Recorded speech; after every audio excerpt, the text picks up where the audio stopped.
Hello. Hello, everyone. Thanks for coming by. Let's see here. I just want to make sure audio's good. Hold on. Check on my levels here. Check, check, mic check. Hello, hello. Check, check. Cool, cool. We're going to experiment with a little bit of music today, so let me know if this music's too loud, too quiet, whatever.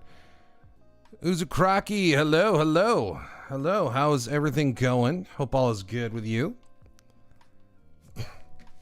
Yeah, again, I'm experimenting with a little bit of music here, so let me know if that volume's too high or too low, or what do you think? But I hope everything's good with you, man.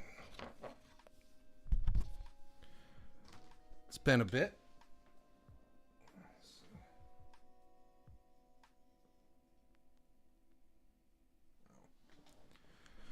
So what we're going to do today, is I'm going to work on the first page of my comic book I'm working on for the Domini book. I was going to try to print this off, but of course my printer is, you can pump it up a bit more. Okay. How's that? Does that sound good? Is that better? Music's good. Yeah, I figured something better to listen to than just me breathing while I try to think what to draw. So I tried to print off my my script, but of course my printer is out of ink, so we're just gonna kind of go from there. So what I'm gonna do here is yeah. So I wrote the script. If you're not familiar with it, I wrote it in what's called Marvel style, meaning that now I can hear perfect. So I'm going to draw this what's called Marvel style, basically meaning that I wrote more kind of like a loose outline on the paper and allowing me to kind of figure things out as I go on the page as I draw.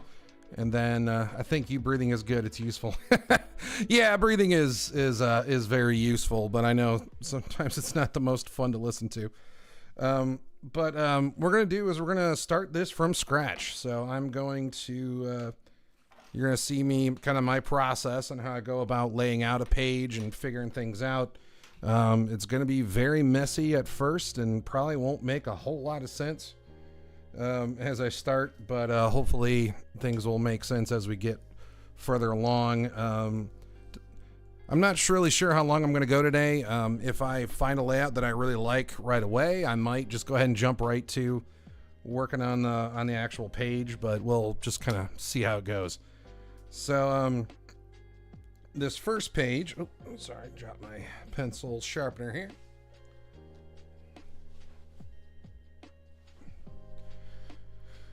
So this is going to be the first page. We got my we're introducing my two main characters. It's going to be a one-page kind of splash.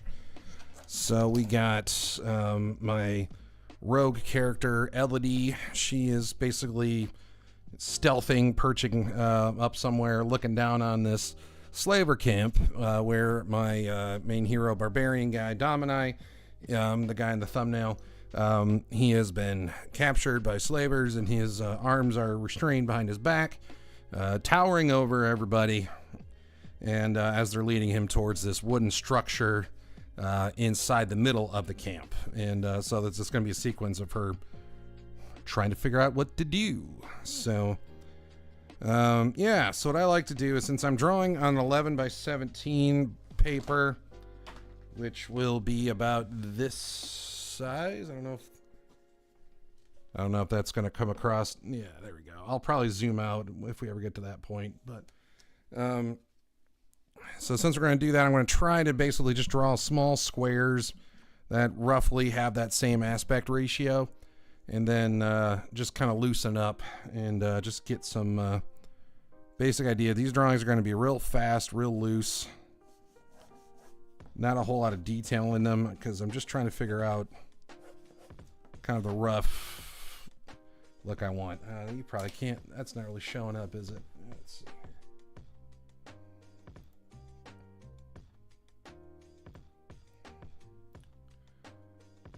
Let's see.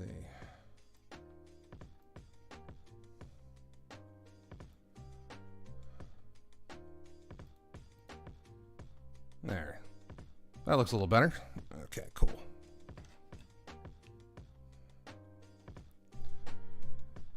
Yeah. So anyway. So, Uzukaki, I feel like it's been a bit since I've seen you, man. How you been doing? Okay, just sketches. Yeah, so today, well, we'll see how long I'm streaming, but yeah, this is going to be real loose, real sketchy, nothing finalized. The point of this is to basically brainstorm. So this gives me a chance to draw real loose, real sketchy, and that way if something sucks, I'm not really wasting too much time. I'm expecting my first idea to not really be what I want, so it just kind of gives you freedom, just kind of get the bad ideas out of the way. Doing better? Good, good, good, man. Good.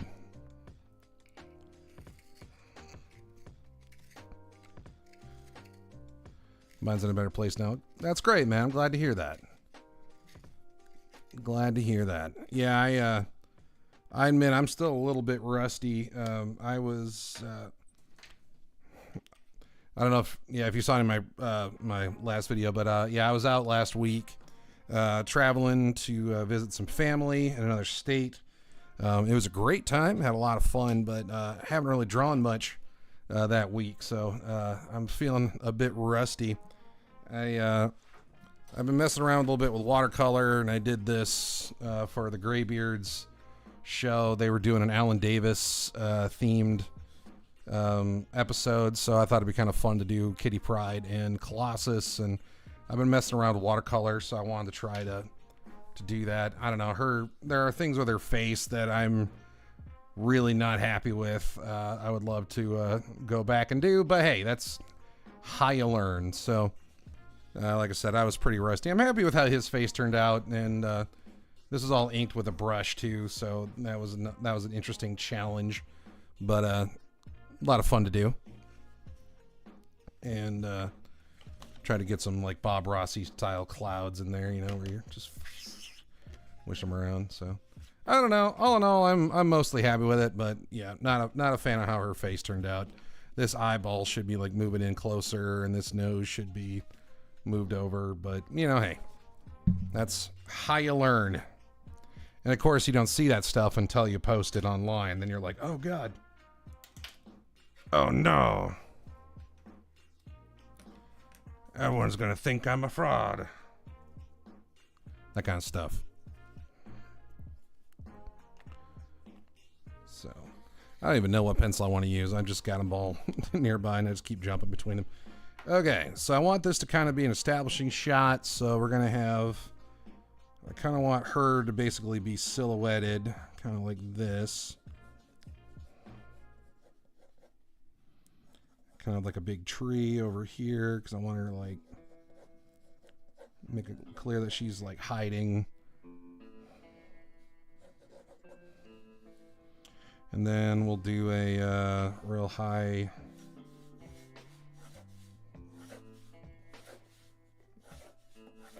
angle shot, quick little grid here.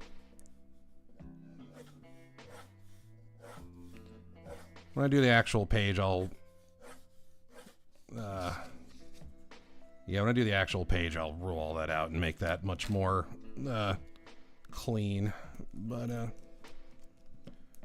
for now, we're just gonna eyeball it. But I already decided I don't like where she's at, so I'm gonna go ahead and remove her. I lighten that grid down. I don't know if it's coming across on camera, but I can still see it, at least on my end. So I'm just gonna have her head kind of taking up this bottom section here, and then kind of have her ponytail kind of something like that, and then we can have, you know, the wooden structure kind of like this.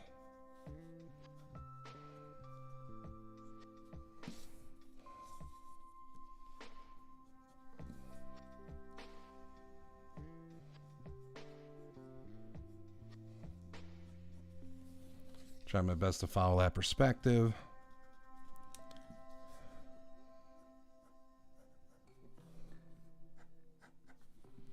Yeah, again, this doesn't have to be perfect. This is just messing around. Yeah, I'll make the door a bit bigger. This is not supposed to be a huge structure. And then we'll have the kind of the big fence here. Big door.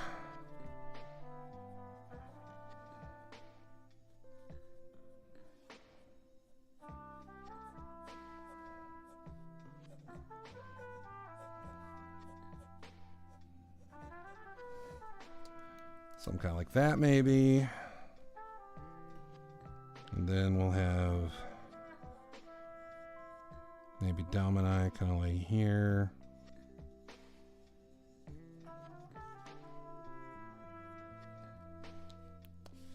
And it's a little too big. Too big. So let me switch back to my dull pencils so I can just kind of loosely rough this out. So yeah, so he's gonna have like a tree branch here that can be kind of a fun framing device. And then I want Domini here, and he's gonna be bigger than everybody. And then he's gonna have a couple slavers, each with spears.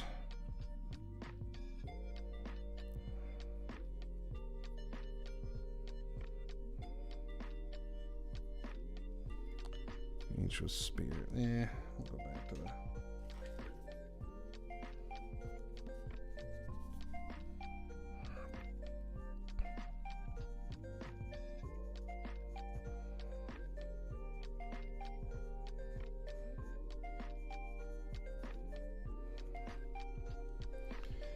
And then there's going to be a couple tents. What does slavers mean? They're bad guys that enslave people.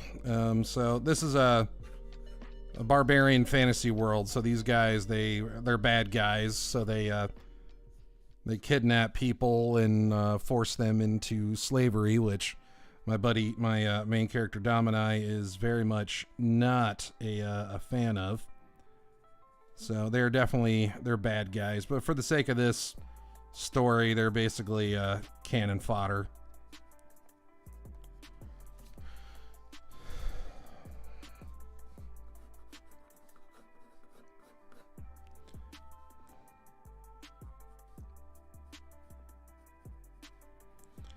Figure they're one of the few types of people no one cares if they get slaughtered, right? So then we'll have a tent over here. I want a couple tents. And then we'll have some fire pits. And a couple other fire pits. He's cooked.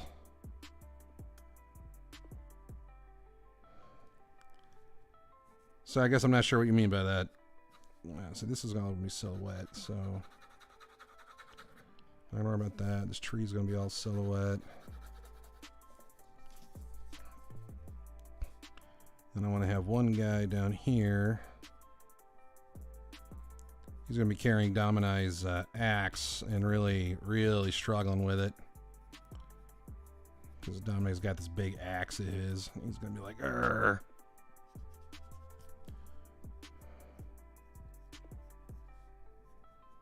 Here, maybe I can zoom in on this. I don't know if that's...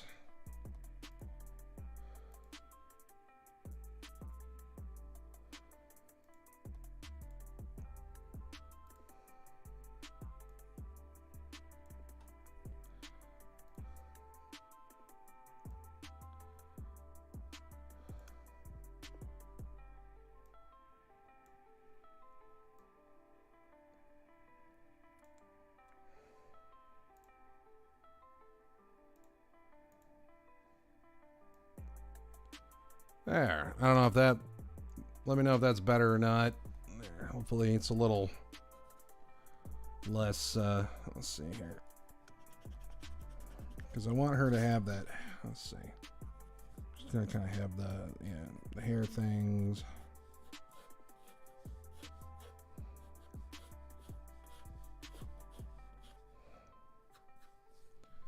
That's gonna be part of her silhouette. And then we got a couple tents back here. There's gonna be some fire pits. There's gonna be a bunch of other guys walking.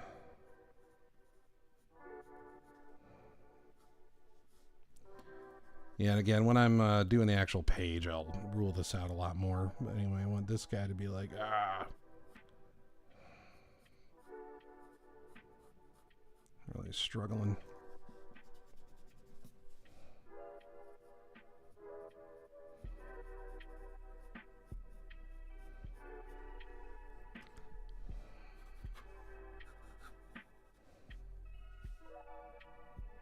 And then these will obviously be wood, and then we'll have a big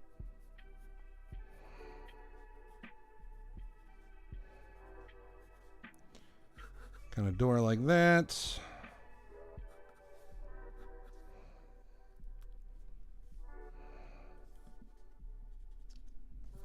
Then maybe a few other fire pit.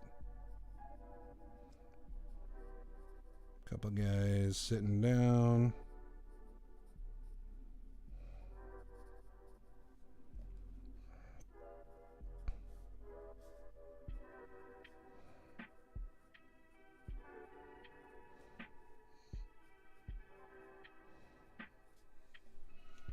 Something kind of like that, maybe. Yeah, I could live with that. I could live with that. And this can basically just be a big kind of log.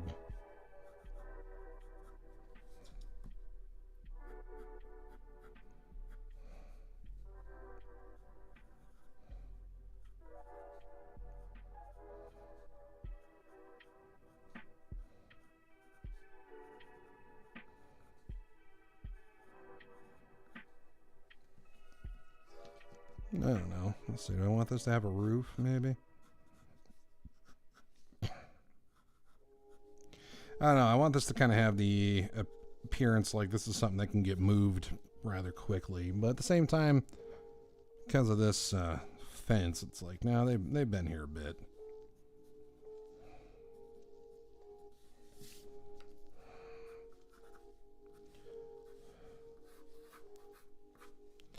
Okay, so that's one idea. So now let's try something else here.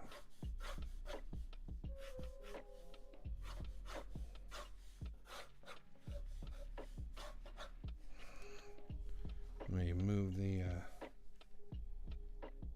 camera here.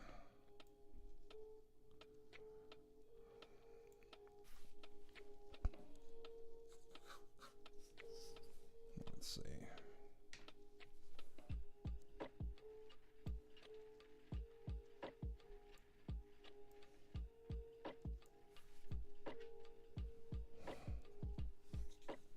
Hopefully that works.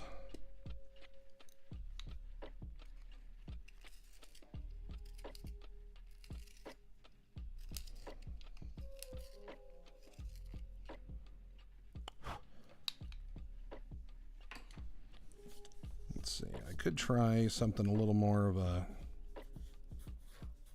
even horizon line with a little less crazy down shot. So then if I do that and do that, I can kind of boom, boom, boom. And again, I'm just kind of eyeballing this for the sake of looseness.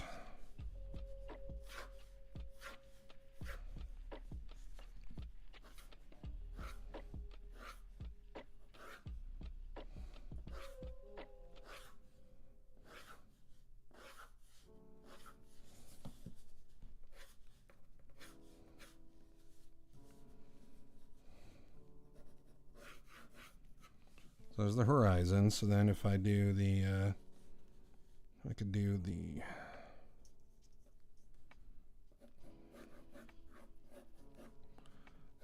the camp like this.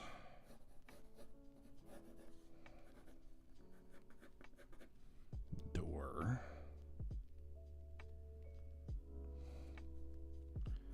Could have the building.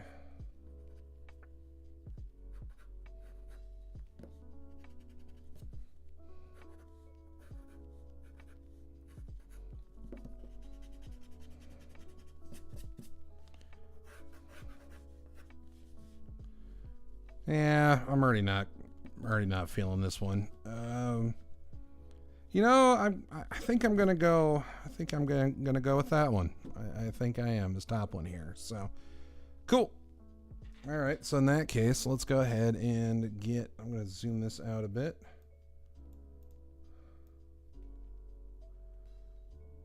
And let's see if we can get at least started on the rough pencils for this page.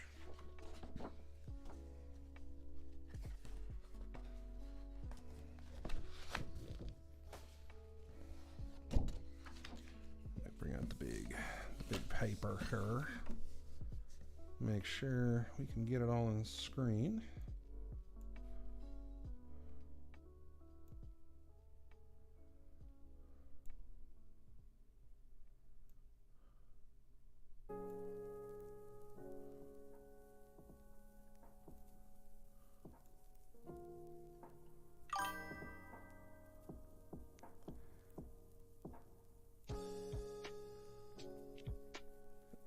This is I'm probably going to stick with this first option here.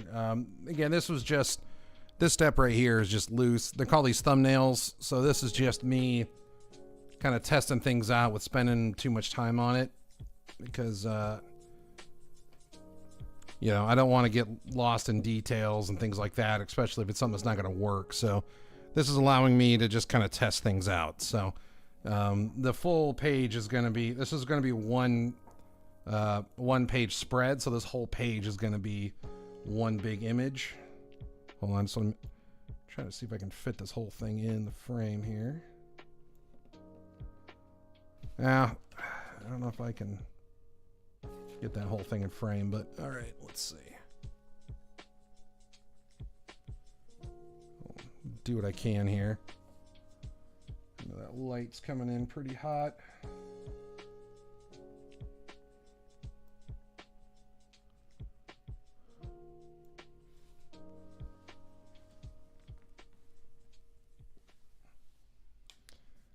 Let's try to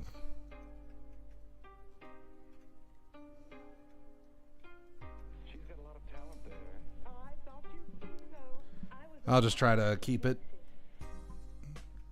as much in frame as I can. So okay, so the first thing we're going to do is set the do the perspective.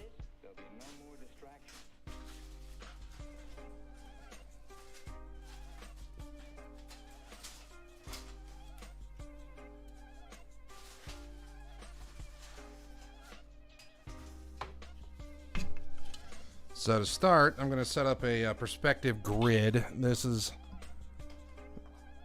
very, very helpful for starting out a page. So what I'm going to do, since the horizon line and the vanishing points are going to be on the other side of my, are going to be outside of my paper, I'm just going to go ahead and add these extra sheets on to the side, just so I can have something consistent here. It's real quick and dirty, but it will work. So just use just basic old plain blue painter's tape.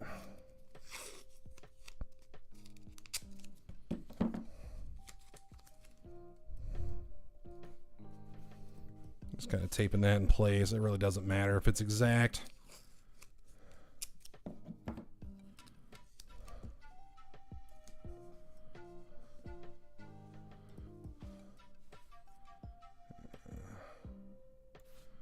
Unfortunately, that's as high as I can pan with digital. So that's kind of roughly what it looks like. So what I'm going to do here is say my horizon line. Let's get my... This is called a T-square. It allows you to kind of make sure everything is perfectly straight. And let's just say the horizon is there.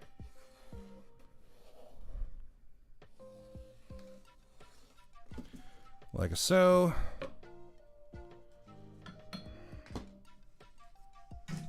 And then we'll put one vanishing point, we'll say here, and the other one here. So what that's going to do is it's going to give me a nice wide perspective grid.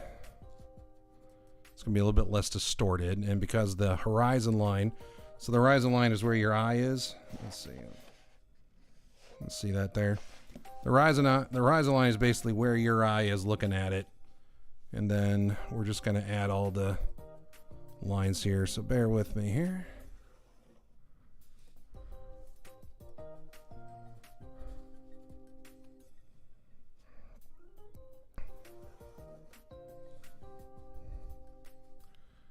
And I rule this grid out first. That way, everything else I draw, I already have the grid down, so I don't have to rule out everything. I can just rule out this one grid.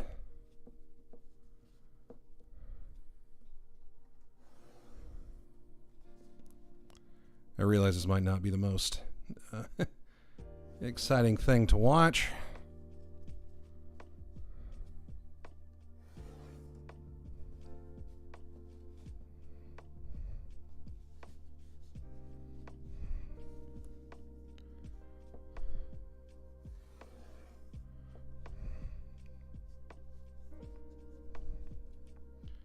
Once I get this part done, it'll go a lot quicker.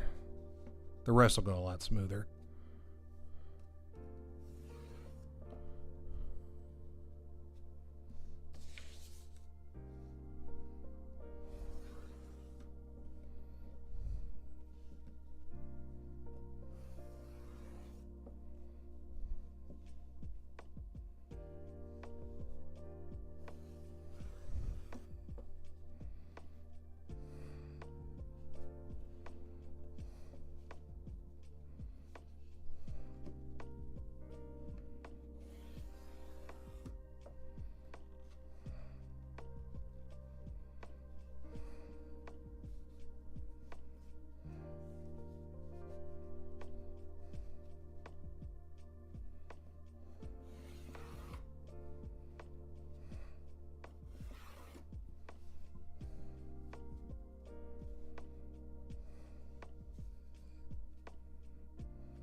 So let's just do this. Makes it a little easier.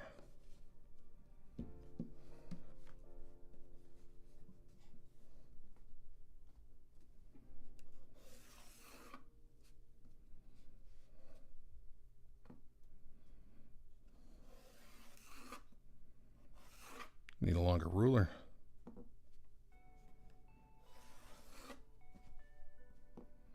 Obviously, when you're doing panels on the page, they're not as big, so you don't usually need to do this, but I really want that big splash page when you open up the book. So hopefully this will be at least a cool image to get you started, and then you'll be like, whoa,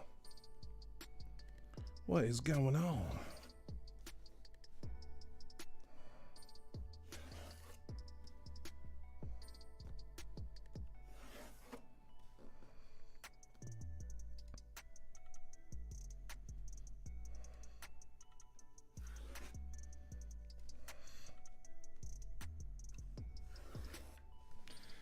That's good there. So then, yeah, and my Elodie character is probably going to be taking up this section anyway, so I'm not too worried about if this area, the lines don't quite go all the way down. I'm not as worried about that. So then we will do this. Start on the cross side. This is a 2-point perspective. So we're going to cross like so.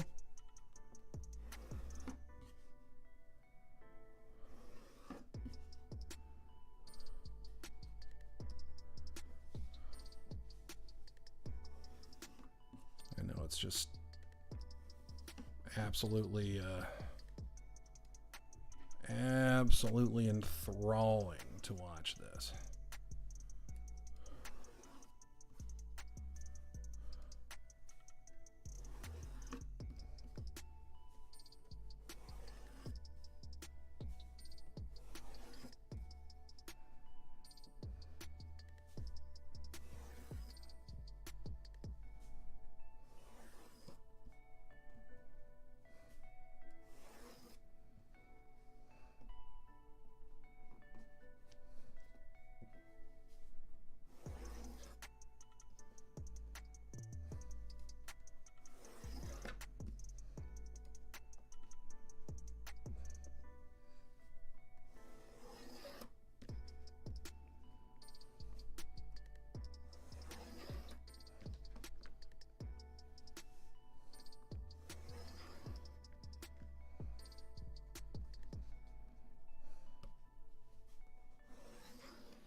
Looks very professional. Well, good. I'm glad. That's what I'm going for, at least. At least it looks professional. That's all I care about.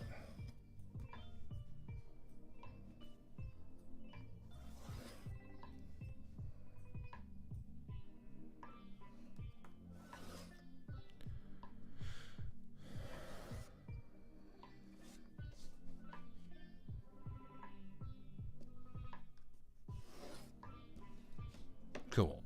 All right. So now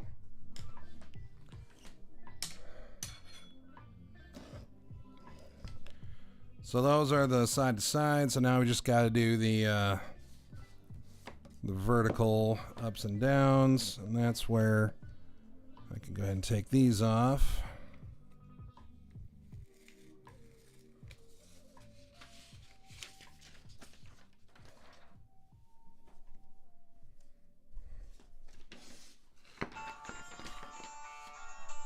Someone was calling me.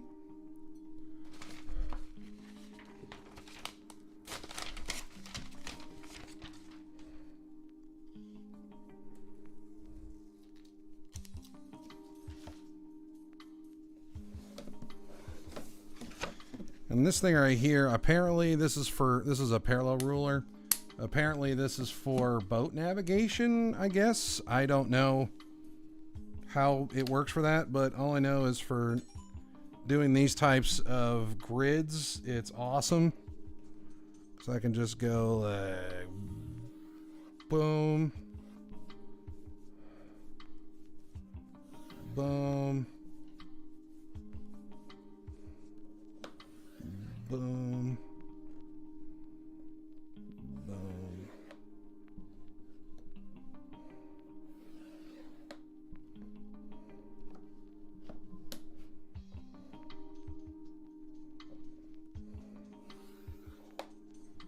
Yeah, it's the only thing is it does kind of walk around a little bit, but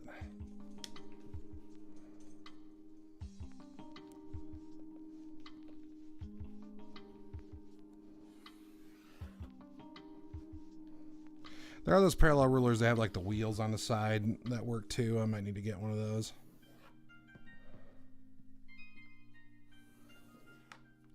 But for small panels and stuff like that, this usually works just fine.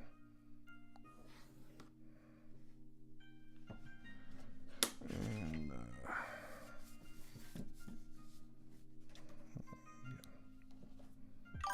in the middle. Isn't it too heavy on the paper? No, actually. This is good. This is Bristol board, so it's a little bit thicker than your typical printer paper. So it's designed to handle this kind of wear and tear on it. And so what I'm going to do is, yeah, I don't know if you can see that, but yeah, it's a little bit thicker. It's a little more like cardstock. It's kind of designed for all this. So once I get this done, what I'm going to do is I'm going to lightly erase all this with my kneaded eraser. So that way it'll lighten it up and it won't compete with my actual drawings, but it'll be there just enough for me to see it.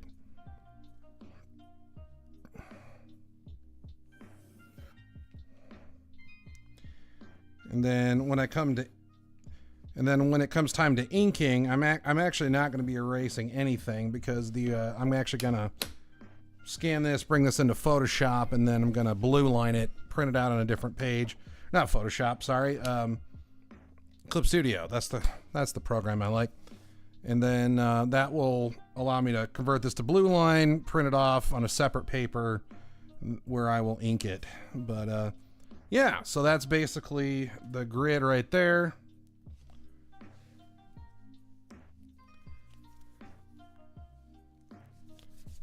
And then let's go ahead and so what I like to use is this kneaded eraser. This is kind of a big thing. Hey, Dad. Hope you're feeling better. Yeah, I'm working on it.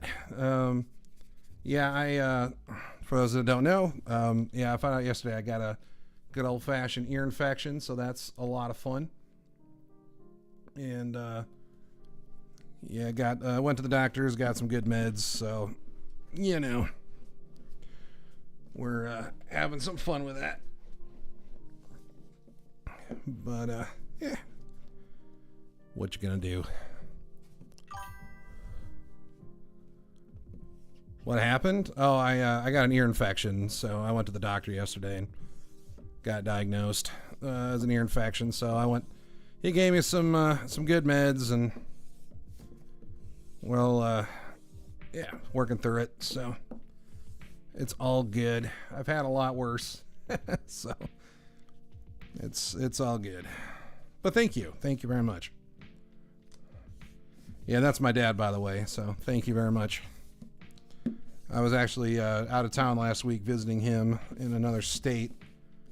And yeah, it was a good time getting to see him and some other family. And got to see my good buddy, Reverend X. I got to meet him in person, which was a lot of fun. He's a great dude. So there we go. So I don't know if you can still see that grid or not. But it's at least light enough for me to light enough to get out of my way, but I can still see it. So that's the important thing. Let's see.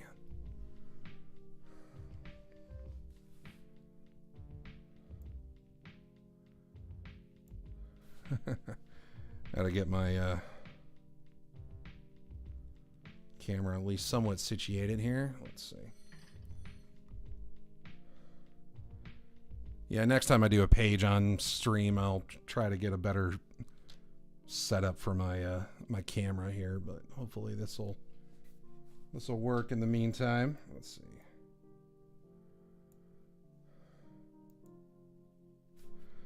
There. So anyway, so what I want to do is kind of like in my thumbnail here. I don't know if you can see that. I got my mysterious shadowy kind of character right here. She's going to be all in shadow, and she's got this tree branch, so she's sitting on a tree, and that's going to be really good. And then we'll have the rest of the camp worked in there. So This is all going to be very, very loose, very sketchy to start. And I have a, if I can find it here.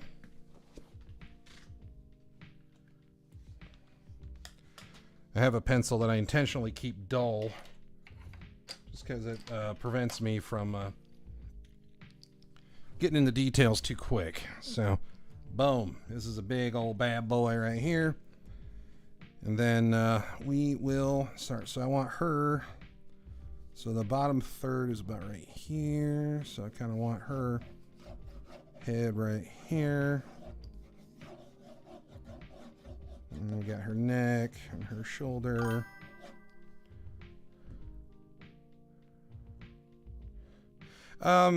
Possibly. I mean, the tree branch, I know you can't really see it up here, but I kind of got it framing the top just because I kind of want it to look like she's hanging out in the tree, kind of coming out here. We'll experiment with that. See how it turns out. But right now, I just kind of picture like a tree just kind of creeping in on the top here, kind of framing everything. And then I want her hair. She's got a ponytail, and she's got those little spike things kind of coming out of her hair. Again, this is all gonna be silhouetted, so that doesn't really matter. And throwing those X. Oh, thanks, Dad. Thanks, Dad. Appreciate it. Exactly. That's what erasers are for. So we're gonna give it a shot. But for those that don't speak comic book nerdom like I do, when you add these X's here, that just tells you this is all going to be blacked out rather than going in and filling it all in. You can just kind of throw some X's on there, and that just tells you, oh yeah, this is all going to get X'd out. All get blacked out. So there we go, like so. And then, well, we'll deal with that tree later, but for now I just want to get this camp in. So I kind of got the entrance of the door kind of like this. And because I did that grid, I can just go ahead and drop it in. I don't have to rule everything anymore. I can just go ahead and drop it in. Whatever I don't like, I can just erase. So it's... yeah, I know doing that grid is a bit of a pain starting out, but once you get it in there, it's actually not too shabby. It's not too bad. And then I kind of want to thicken this up a bit. Let's see, this is my... okay.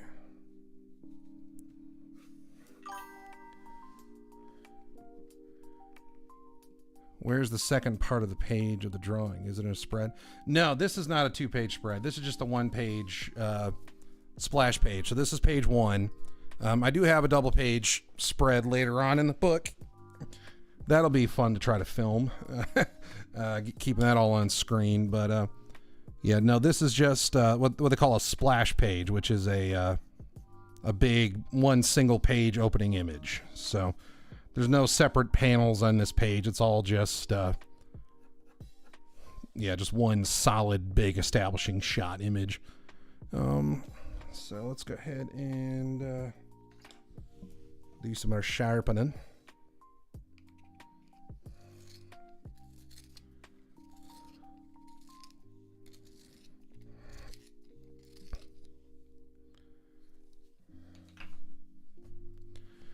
Okay, so let's go ahead. So we got our tents and we got our wood structure here. So let's go ahead and add him about here. Make it about that big, kind of like a longhouse.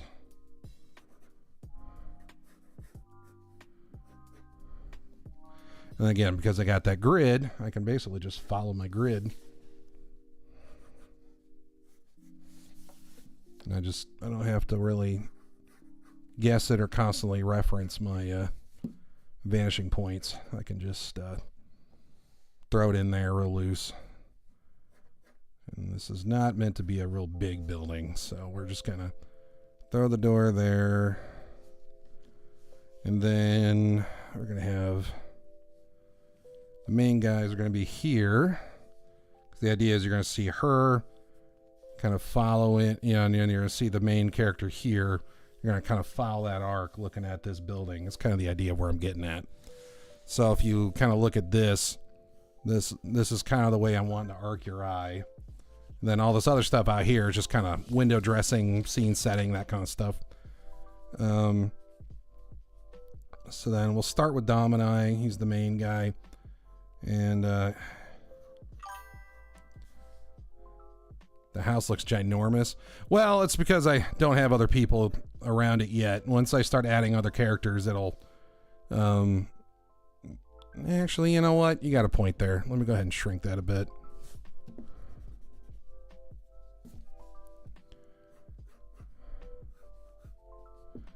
That's a good point. Yeah.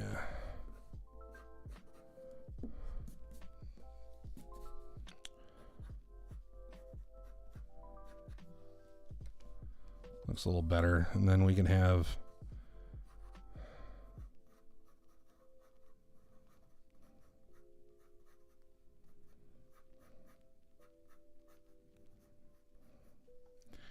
This is Domini right here.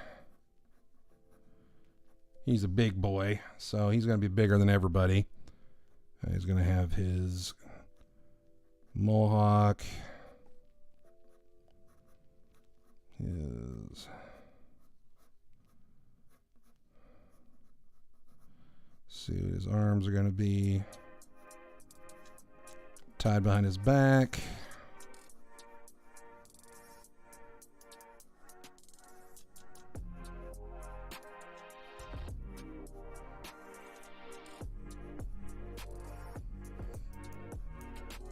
Like so.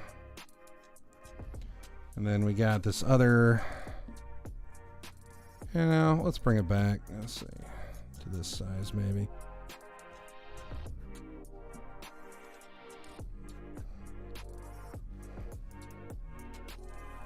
This is kind of an odd angle actually, so let's see.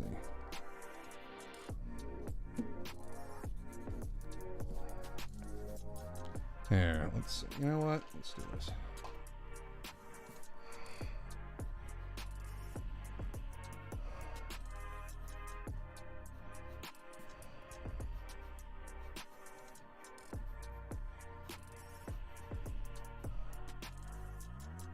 Okay.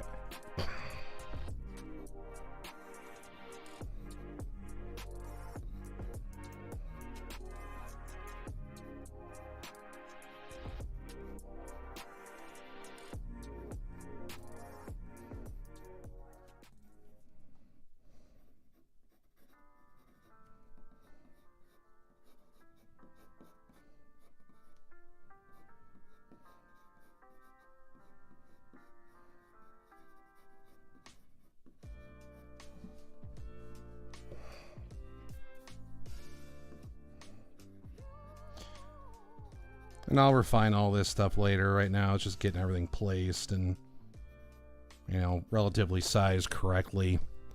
I might move the house back a little bit. Who knows? You know what? Actually, I might do that. You know, let's go ahead and just move this back.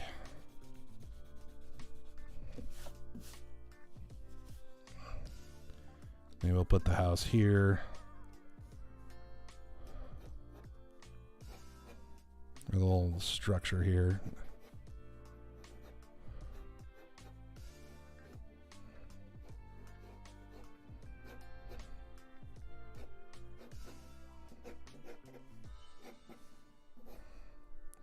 That gives them a little bit more room to walk too.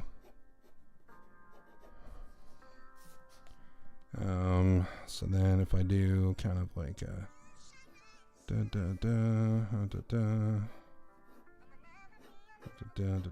like that, that gives me this guy. That gives me this dude in perspective, but I want to make sure he's a bit smaller. So we're going to put his head about right here.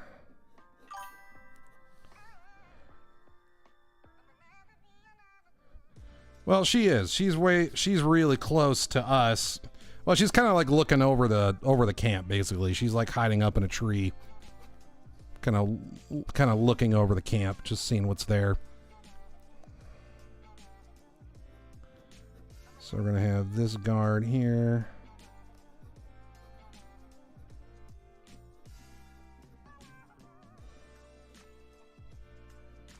Yeah, because if they have the same height, he'd be here. So let's just put him up there.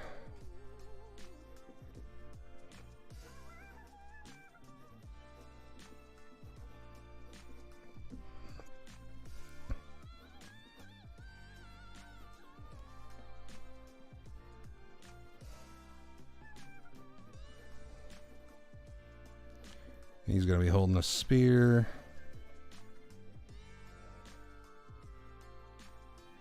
And him.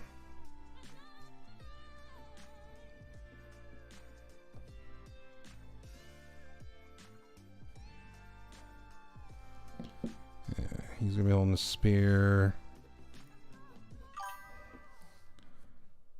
So he's a Hulk-sized character. He's pretty big. He's a barbarian type. So yeah, he's going to be not quite Hulk, but yeah, he's a big boy. If you know Brian Shaw, if you're not familiar with him, 4-time World's Strongest Man, it's kind of that size I'm going for.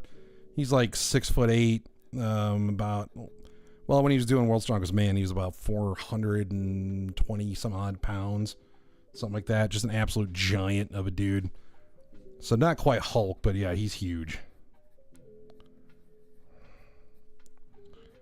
So these slavers are meant to be kind of more normal size, and yeah, he's kind of dwarfing over all of them. So, and then this little trick I learned, you can kind of use your perspective to kind of gauge. You can kind of use his height. So let's just say I want him to come up to his chest here. I can use that as my line here, and then bring that down, and that's where this guy's head is. So that's kind of a nice little perspective trick. Now I want this guy to be trying to drag, because Dominai's got an axe that's kind of his iconic weapon, and so I want this guy to be carrying it, but he's going to be really struggling with that, because the idea is the axe is just super heavy. Actually, let me see. I think I have a...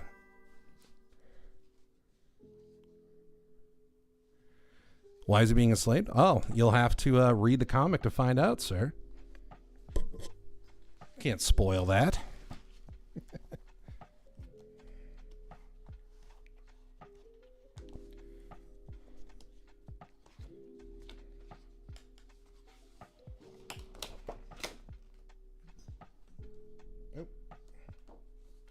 And trust me, you'll know when it comes out. I will not be shutting up about it.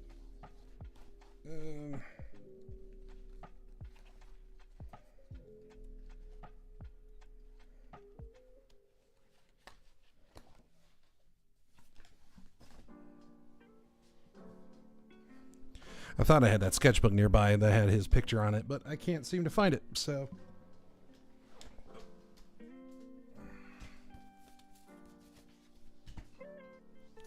Here we go. So that's what he looks like close up. That's a bust shot of him. So, but let's just say, yeah, let's just say he's got it handled.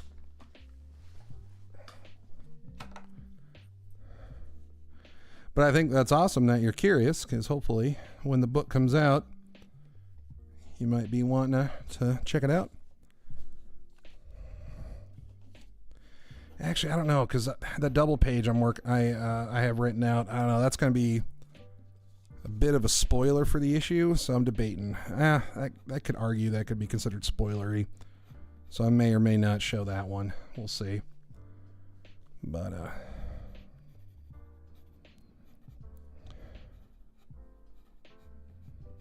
let's see, I want him, he's going to be holding this big old axe.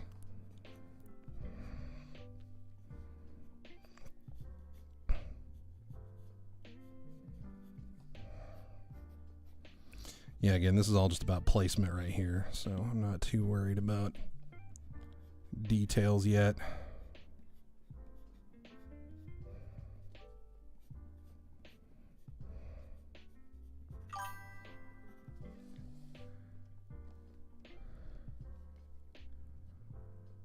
Exactly. Well, there's that whole, yeah, I know that dumb brute cliche. I've never been. I mean, there's a place and a time for that where that can be, fun. But yeah, no, this guy, Domini's no dummy. He knows he knows the right time. He knows the right way to go about it. He's no newbie. He's well acquainted with the ways of violence.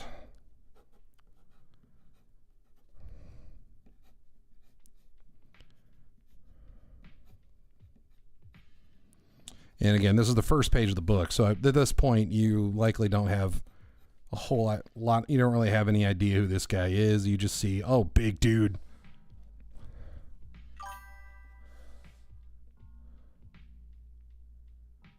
Wait for the right opportunity kind of guy. Exactly. Well, that's the thing with I mean, if you watch I'm a huge Conan the Barbarian fan, but the thing is, if you watch that Schwarzenegger movie, they do kind of make him a big dumb brute. And if you actually read the old Robert E. Howard Conan books, that could not be farther from the truth. He's actually a great tactician. He's skilled in a bunch of different languages. He's a very intelligent guy. And so I'm kind of using that with him. I mean, he's no...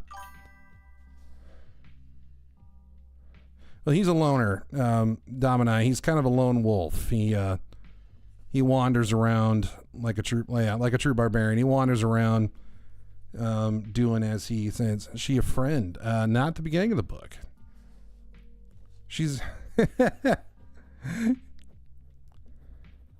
I'm glad you're so interested, but no, she's got her own reasons. Let's just say he doesn't know of her, but he's kind of a character who's let's just say he's got a lot of legends and songs and all that stuff been written about him, and so depending on your point of view, Domini is either a great hero or a great monster. It really just kind of depends on your point of view. And so she is definitely aware of him. He has no idea who she is. And let's just say she's got her own reasons for being here.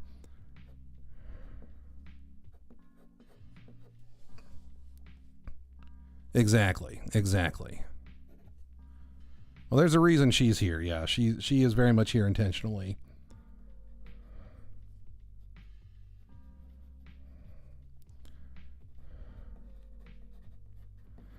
Yeah, I got the outline done for the first issue, which I'm excited about, and so now I can actually start drawing pages. It's going to be multiple issues. I'm still figuring out exactly how many issues I want it to be, but I definitely have a story arc and ending in mind. So this is just the first. So this is the first issue. Just kind of setting everything up. She a thief? Yeah, kind of a thief, assassin-y type character. She's a lot more of a stealth-based.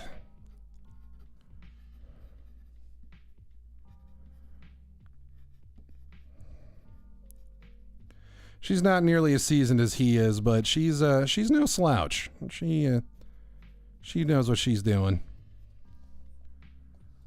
So this guy's really struggling to haul that axe. And then I want another guard here. Let's see.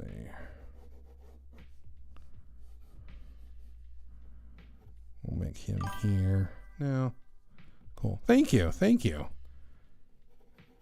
Yeah, if you're a fan of fantasy, action, horror type stuff, I think this book hopefully will be up your alley. I've always been a big fan of guys like Robert E. Howard and Edgar Rice Burroughs and H.P. Lovecraft, Edgar Allan Poe. Recently, I'm a huge fan of Joe Abercrombie. I've always been a big fan of barbarian fiction, and I don't know, lately I feel like there hasn't been a whole lot of good barbarian fantasy out there. I mean, with some exceptions. Andy Smith has his core draft books, which are really good. But yeah, so I kind of wanted to do my own version of a barbarian type character.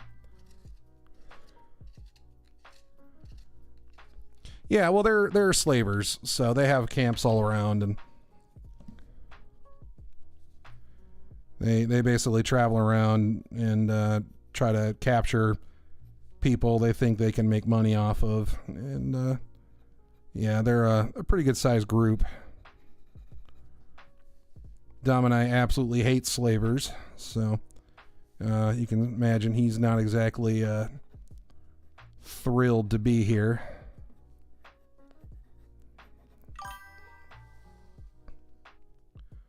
Why is my pencil sharpener so big? Oh, that gives me options, man. Options. Now, this is made by Faber-Castell. I'm kind of a sucker. Not sucker. I'm kind of picky when it comes to sharpeners. So this one's probably my favorite for wood pencils. I mainly use the graphite one, but yeah, it's got some different options for like if I want to sharpen my big pencil, I can do that here, or color pencils in here. So I like it for that. But yeah, no, it's a monster. I don't deny that. Mercenaries, exactly. Yeah, they're mercenaries. They're bad mercenaries. They deal in some very bad practices.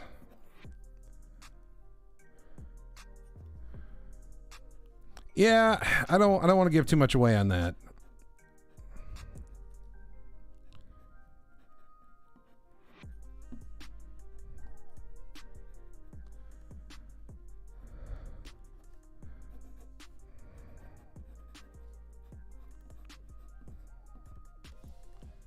A monster. Yeah, it's a monster sharpener.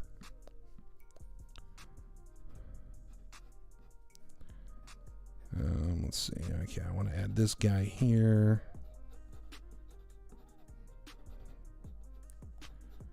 He's going to be kind of...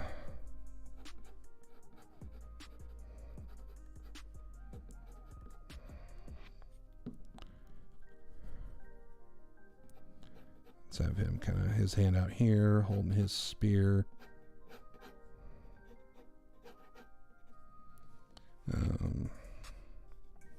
We'll have another guy back here.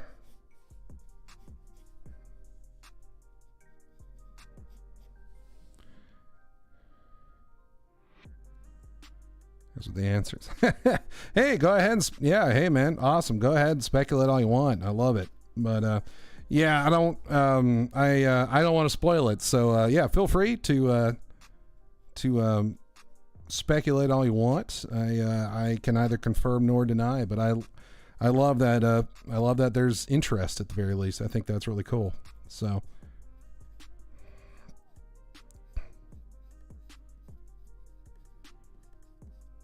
okay, so this guy is going to be back here holding his own. Basically, he's got a spear pointing at Dom and I like, hey. Move it along. Something like that. And then this guy is going to be... And he's going to have another hand on his sword.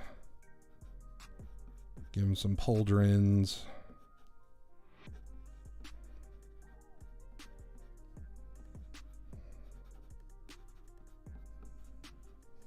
Something like that, maybe. And yeah, the point of this, at least this first few pages, is you're not going to get a direct shot of his face at the start. You're going to be seeing more of him here.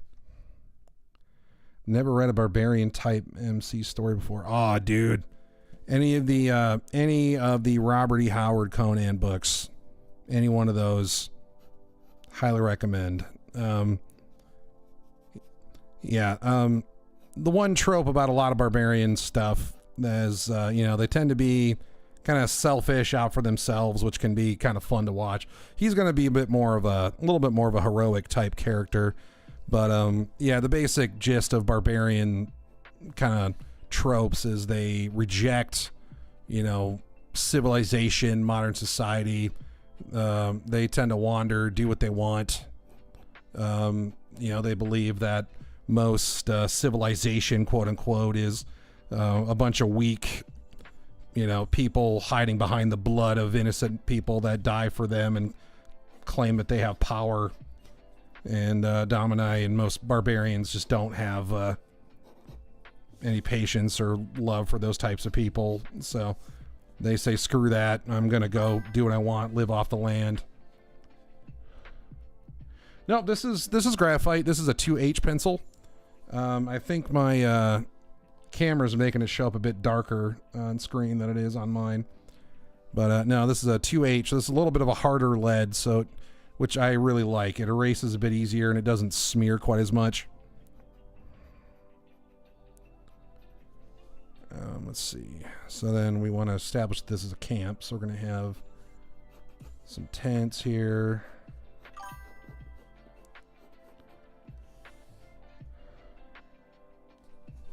Oh, it's fantasy. So, you know, more typical medieval fantasy. So spears and, you know, bows, swords, that kind of stuff. Yeah. So the 2H pencil is a bit harder than an HB. So because it's a harder lead, it doesn't throw as much graphite down in one stroke. So it's not making quite as much of a mess. You know what I mean? I mean, it's not quite as dark of a line, but you don't get all the, you know, graphite all over and smeared around. I mean, everyone has their preference. A lot of people use HB to great effect. But, and I still use it on occasion, but when I'm doing this kind of stuff, I really like the 2H just because, I don't know, I don't get quite as much smearing all over the place. Excuse me. And it's just easier for me to erase and lighten up and that kind of stuff. So, I want to give this some wood board textures. This is not exactly a fancy building. We'll have a fire pit here.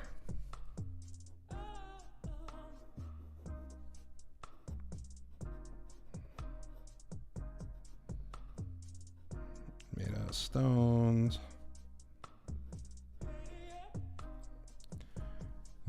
Might be some guys just kind of chilling.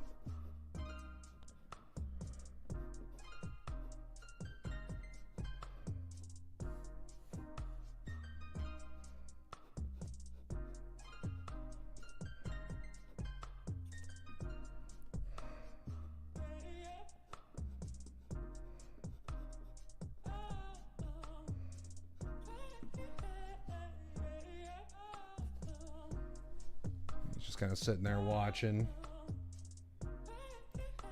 Yeah, let's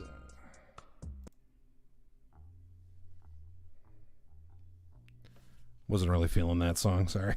A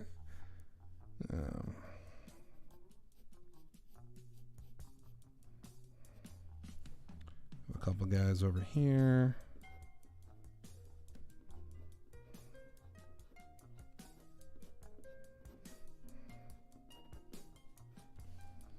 And then I can have another tent. Let's see.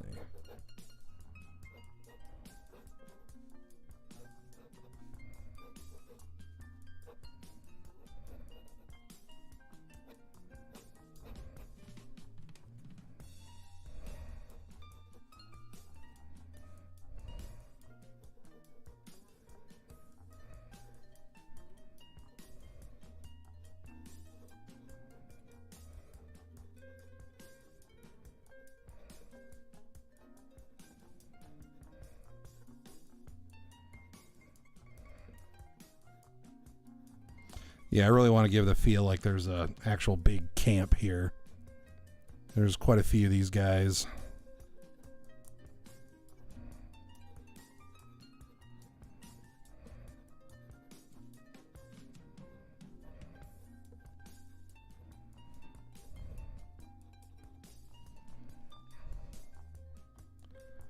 Let's see, actually, these would probably be a little bit bigger.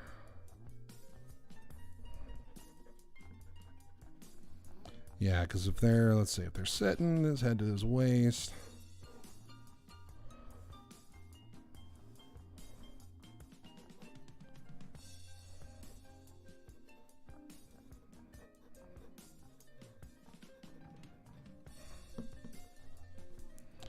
That works. And actually, we'll make this tent a bit taller too.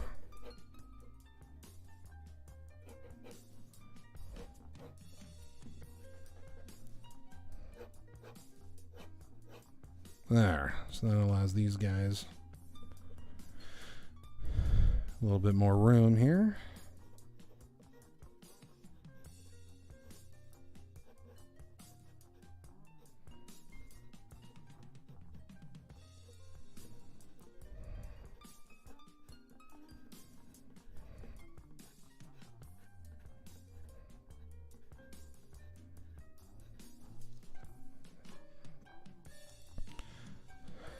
So what about you, man? What kind of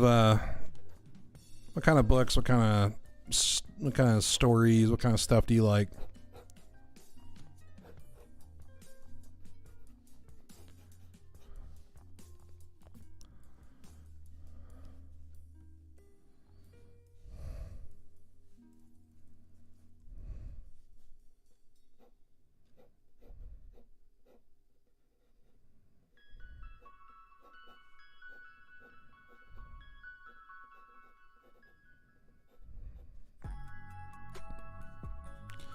I don't like that. Fantasy sci-fi? Awesome. Me too, me too. Yeah, one thing she does have, though, I guess you could argue is a little bit less fantasy, is she's got these little gauntlets that shoot these little needle dagger type stuff, so... Isekai, gotcha. Okay, alright.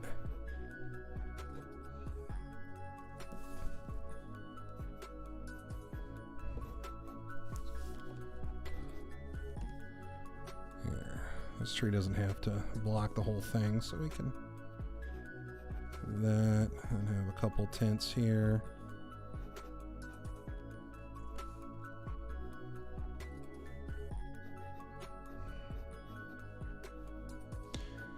You know, I think the only, I admit, when it comes to anime, my experience is very limited.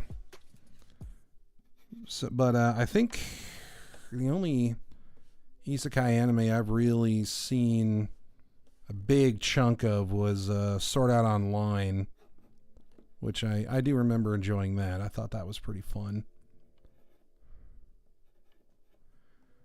Do you have any examples? Like, what are some of your favorites?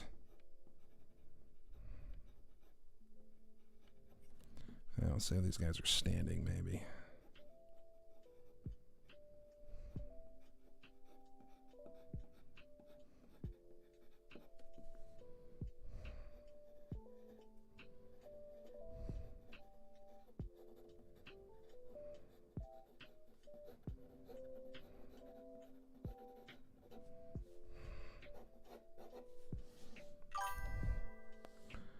Overlord. Oh, you know, I think I've seen some of that. Is that the one where the guy's playing the MMO that goes offline while he's in it, and then he's like stuck in the MMO? And he's like this like super powerful wizard dude. I think I caught a little bit of that. I remember that being pretty fun.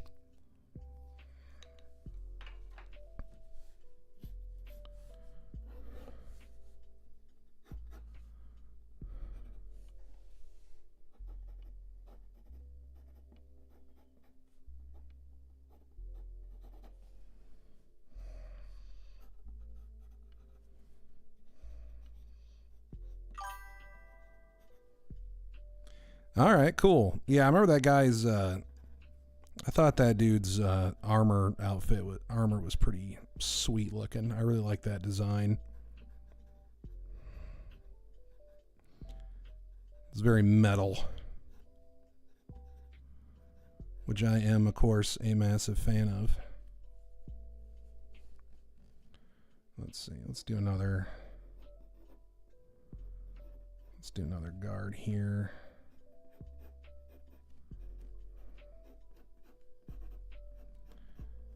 Now that I'm feeling a little bit warmed up, these figure roughs are going to get even looser.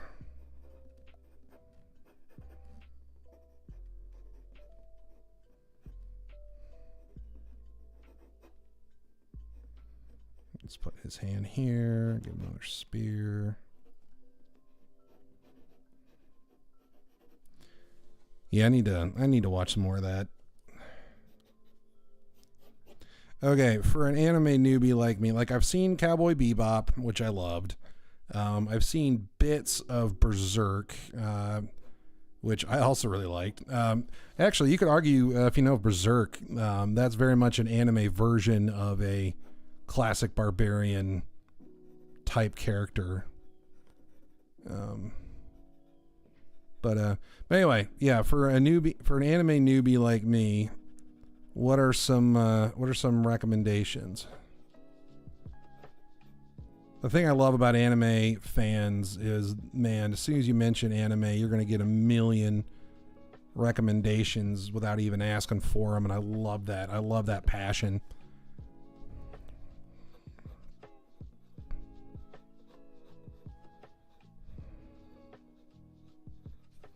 Oh yeah, I also, I'm a 90s kid, so, I did grow up with Dragon Ball Z, of course.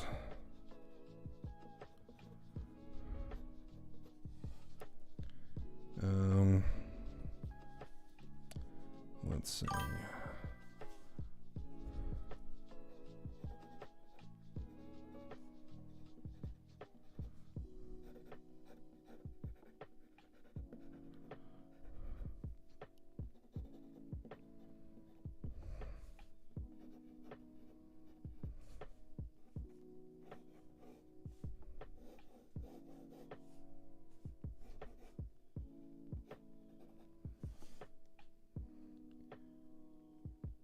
Oh, you didn't grow up with Dragon Ball Z? Is that what you're laughing at? Yeah, I know. I'm old. I get it. I get it. I'm old. You can laugh at me. That's fine. I prefer to say I'm seasoned. Or vintage, maybe. Let's see. He's got his hand on his sword. Yeah, I'll detail all this out later. I'm just doing the rough set. No Net, what's up, man? How you doing? Thanks for coming in. My name is Tim, otherwise known here as Domini. Not Domini. Domini is my main character. My name is Gollum Wolf on the YouTubes. Age is a mental state, bro. That's true. I'm currently working on a comic book for my main barbarian character. His name is Domini, who is this guy. Pardon the lettering. I know that sucks. That is not the official lettering. But this is the design for Domini. And this is the very first page of the first issue. So... earlier in the stream we did some rough layouts. I hated that one, so I just abandoned that real quick. Very rarely does my first idea work, but in this case I actually kind of like it, so we're just gonna go with that. And so bear with me just a second here.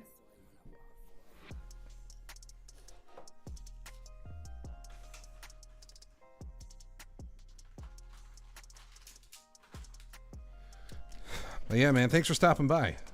How you doing?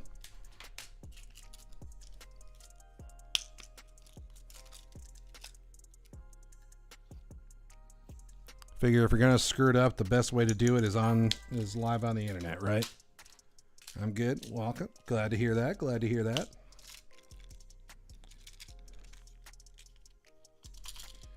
So tell me about yourself. Are you an art fan, comic book fan?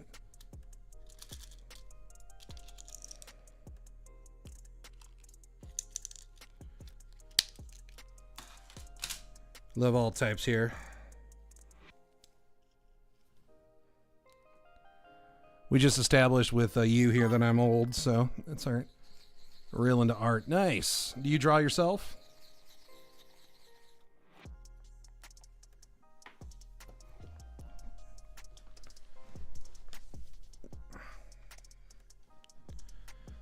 Alrighty. So I'm going to switch to my other pencil here. This is the same, still 2H, but it's a little sharper. So I can get, I do draw, I finish up a piece. Figured I could use some company. Sounds good. Well, you're welcome here anytime you want, man. Glad to see you. We're all about hanging out.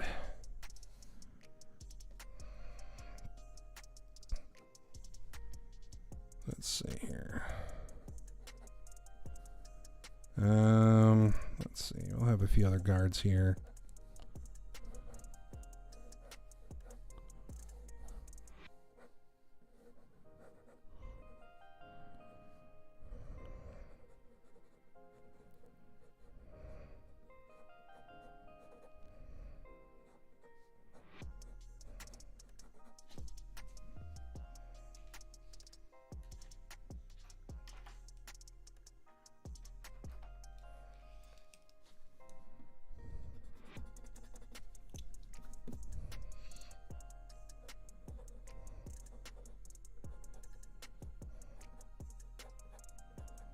He's turning into a dwarf there for a second.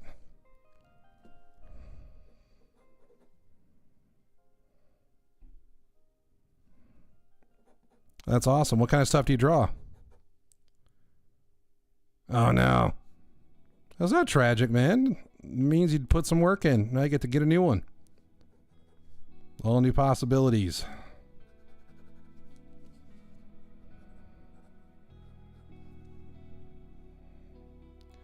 New sketchbook is new possibilities.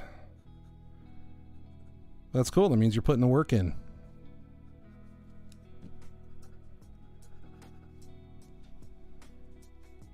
Let's see. Where's my...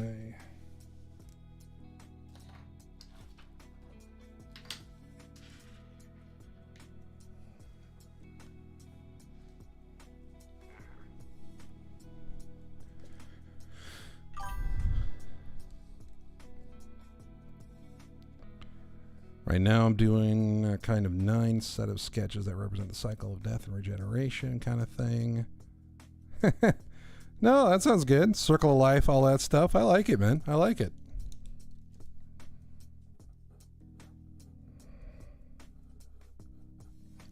Tell you what, I might actually switch to an HB pencil for this. Let's see.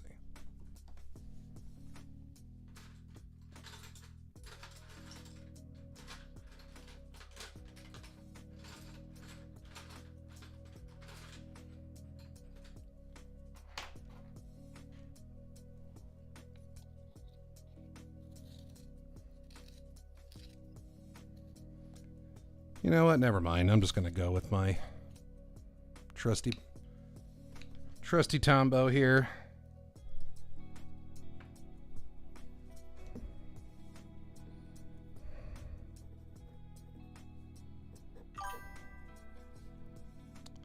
Yes, this is going to be, yep, this is the opening page to my, my comic book I'm working on, for my main character, Domini. This guy. This is that lettering sucks. I know I'm not going to be using that, but the character design is there. So yeah, so what we're seeing here is we got this mysterious kind of assassin chick girl. She's up in a tree looking down, and we got our buddy Domini here currently in a slavers camp. Looks like he's been captured by some slavers, and this guy right here is walking, stealing. He's got his weapon, his arms are bound behind him, and he's in a big camp full of slavers, and Domini's not a fan, so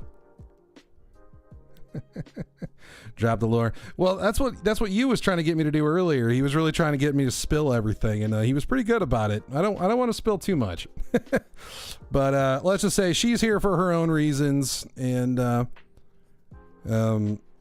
he is let's just say, even though he is currently bound and being taken out, bound and enslaved, let's just say he is he's not scared. Let's just say that much. Domini he doesn't get scared. So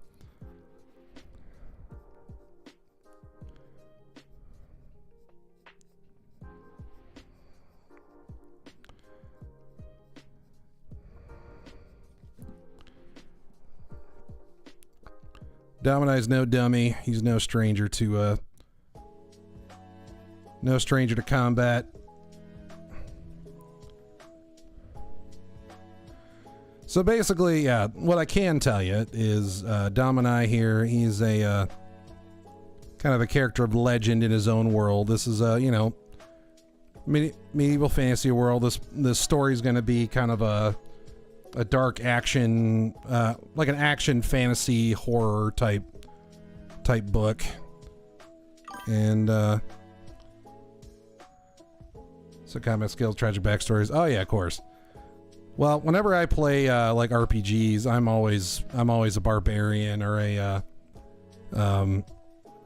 yeah, I'm always a barbarian or a knight or a fighter, usually barbarian, because let's just be honest, they're awesome. And awesome. Well, if you like horror, then I think this will be up your alley. Yeah, I just got the outline script written for the first issue. I'm still haven't decided exactly how many issues this is going to be. It really depends on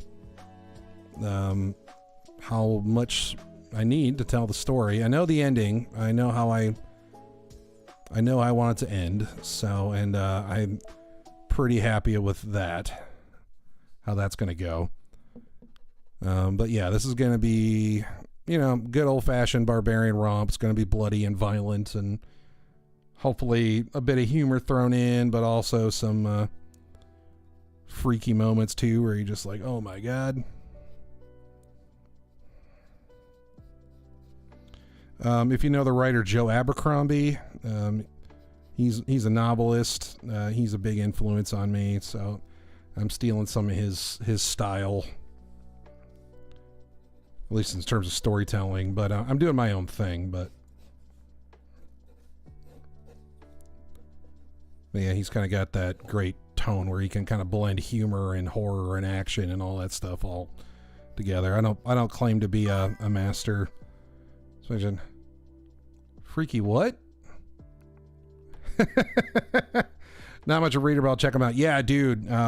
Highly recommend checking him out. Joe Abercrombie. He just came out with his latest book called The Devils, which I just finished recently. It's fantastic. His first Law series I finished recently. Absolutely loved it. That's one of my favorite fantasy, kind of dark fantasy series ever. He's got a great blend of just overall badassery and humor and horror and just those like gut punch type moments that you love in a good story. He's so good at that stuff. Catches you off guard a lot. You're just like, where did that come from? Okay, so let's say this guy's got his spear out here. This guy, he's not scared. He's got his spear up. Maybe we'll give this guy a little bit of a head dress or something. Maybe this guy's the kind of the leader of these guys. Let's give him a little like pike or something. Something he's really proud of. We'll give him like a rim. Give him like one of those rimmed kind of helmets. I read like one book a year and reread the same stuff over and over. Yeah, I get it, man. I will tell you, if you're an audiobook guy, the guy that narrates those books, Stephen Pacey, is incredible. So, you know, something to think about. No pressure. Just my recommendation. Oh, Sherlock Holmes. Oh, geez. Yeah, he's not an easy read. I won't pretend to be. Yeah, no wonder you're stuck with that. He's, well, I'm not smart enough for Sherlock Holmes, I know, so I gotta... I'm not smart enough for Sherlock Holmes, so I applaud anybody that can follow it. Let's see. Let's give this guy a belt. Maybe he's got one of those.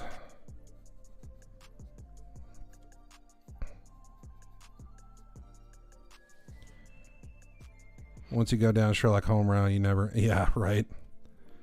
Yeah, I can honestly say I've never read a Sherlock Holmes book. I've read, or all the way through anyway. I've read snippets here and there, and yeah, my God, that's not light reading. But hats off to you, man. Hats off to you.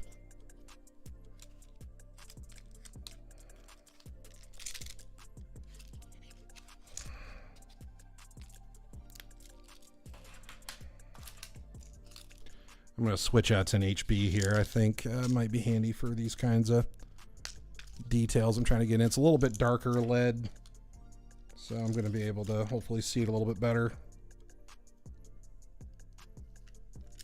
The 2H lead is great for lay-ins and stuff, but sometimes you just need that HB for the final details. At least I do.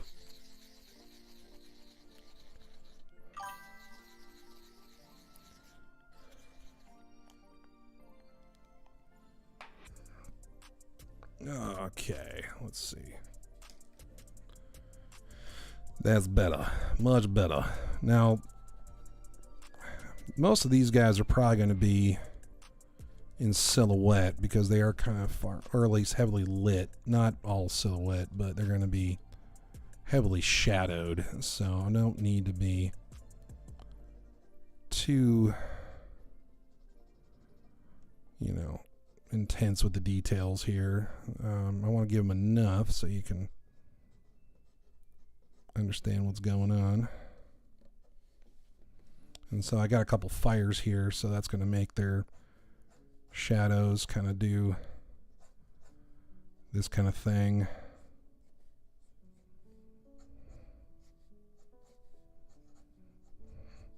And you'll notice, like with Domini here, even though his hands are bound behind his back, he's still got his feet spread proudly apart, like he's in a,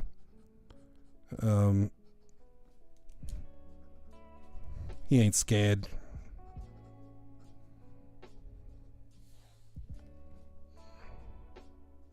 Oh yeah, I was going to give this guy like a,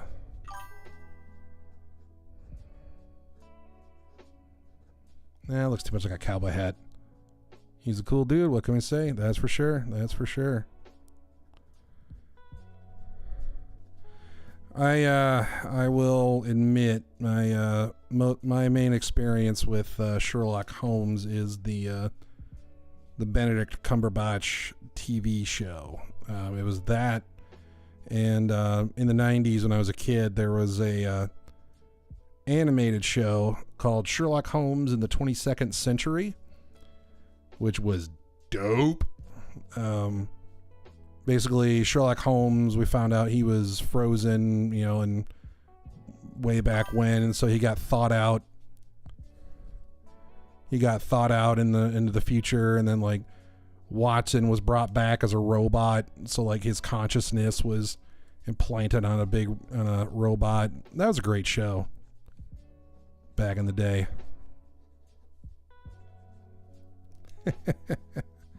Man, we had some good shows back in the day, man. Sherlock walking around, flying around in cars, taking out, crazy bad guys. Absolutely, I'm into comics. That's why I'm making one. I love comic books, man. It's my favorite medium. Like DC Marvel stuff, absolutely. I haven't really followed any of the recent Marvel stuff, Marvel DC stuff. Comics wise, I haven't been a big fan of what they've been doing with it, but yeah, absolutely. I grew up being a big fan of them. Lately I've been really getting into more independent comics. There's finding a lot of old back issues and old stuff that I haven't read before that are just absolutely great books. One I can always recommend, especially if you're a horror guy. Look up the book The Nocturnals by a guy named Dan Brereton.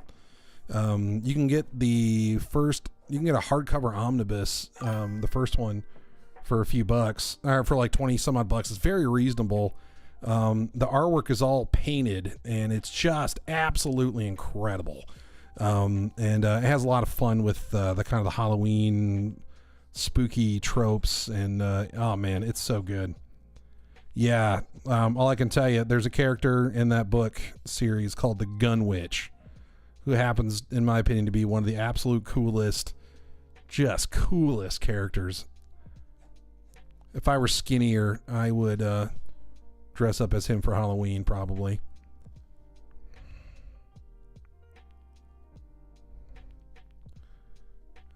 Let's see. But yeah, highly recommend it. One of the characters, the main guy, his name is Dr. Wow, it's been a while since Mr. Horror, I think. He's a vampire, and he has a daughter who's 9. She's way older than that, but she looks 9. She's kind of acts like a 9-year-old, and she has this enchanted jack-o'-lantern, like a pumpkin trick-or-treat bucket. And she can pull out all these little toys that have spirits attached to them that can do all these crazy things. Yeah, it's a lot of fun. But yeah, if you want to see something, look up the Gun Witch from the Nocturnals. That dude is freaking sweet. If that don't make you want to buy the book right then and there, I don't know what to tell you. Let's see. How long have we been going? Okay. Hours. Kind of want to rough up these tents a bit. I don't want these to be so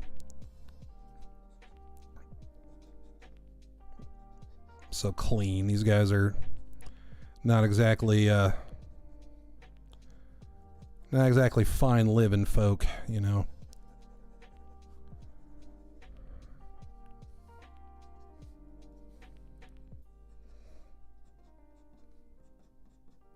And if you're not familiar with comic book page lore or how that works, adding X's into a space makes it all black. It'd be rough out there. Yeah, that's why we focus on good stuff. I like to focus on the good stuff, like good stories.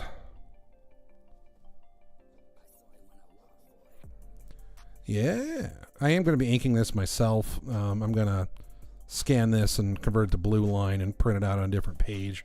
So I'm not going to worry about penciling this super tight. I just want to make sure I know, I make sure I have it tight enough to at least make sure everything's working, because I don't want any guesswork, or too much guesswork, I should say. I mean, a lot of the fun of it, a lot of the energy comes from kind of making it up as you go, but I want to make sure that I have a good foundation on here before I do that. Let's see. I don't really know what this guy's doing. Let's see. Technically, you'd be looking more down on him.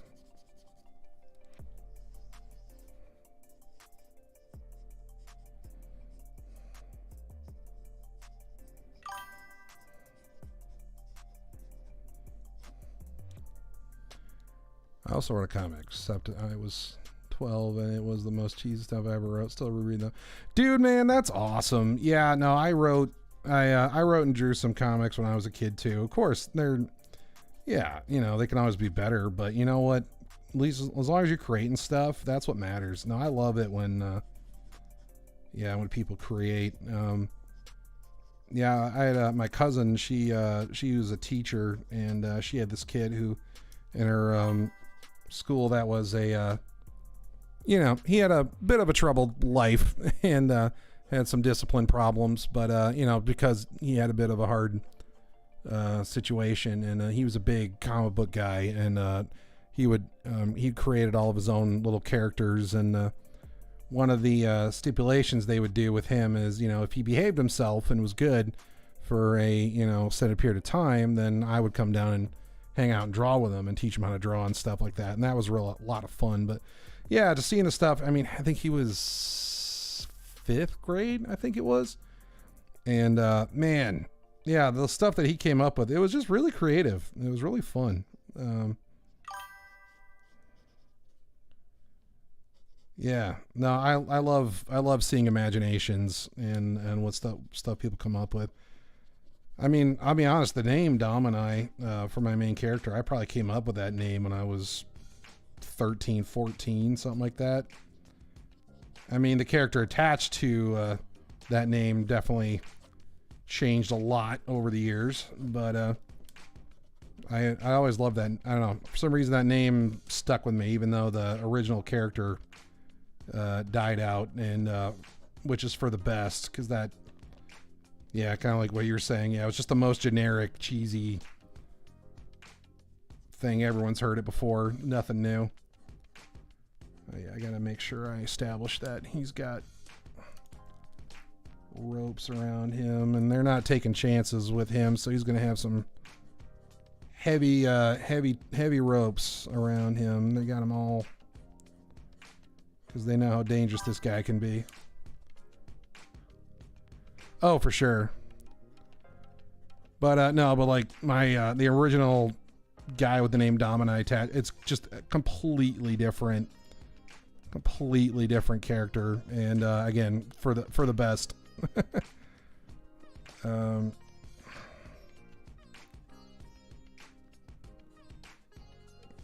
okay, he's got his boots here.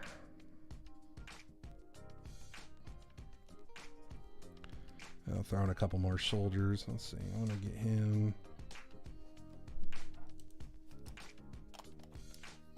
Sharpen.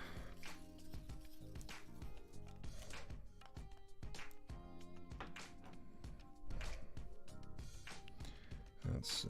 What can I do this?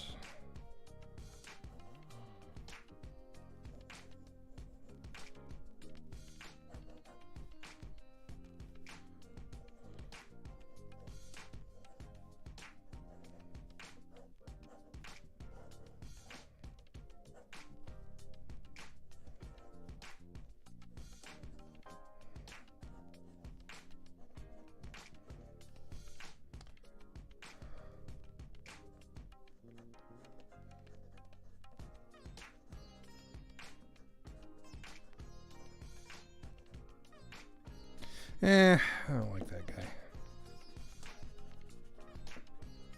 I don't like where he is.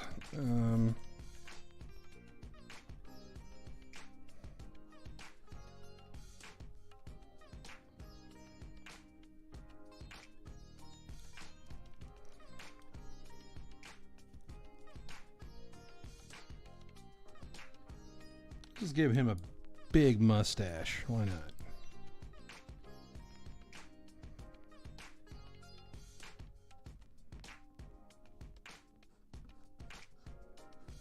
Yeah, I want him to have these big pauldrons.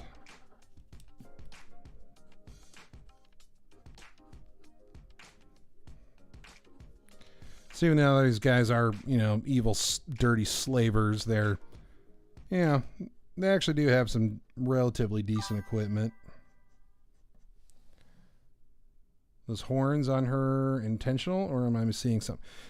These aren't. No, these aren't really horns. They're meant to be. Whenever you watch those kind of kung fu or ninja type things, or a lot of Asian women, or I guess nowadays even Western women, when they roll their hair up in a bun, they kind of stick pencils or those like needles through them. It's meant to be that kind of a thing. But yeah, I guess it does kind of look like horns, especially the way it's overlapping here. Let's see.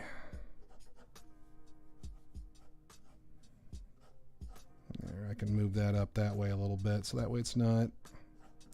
Yeah, and again, she's going to be completely silhouetted in the final page, so I'm not going to get too detailed with her. She's just kind of a framing element. Same with this tree branch. And these guys, I'm not going to give a whole lot of details to. Because they're meant to be way in the back. My focus, I really want you to look at is this guy right here. So I feel like having that guy there is kind of ruining that. So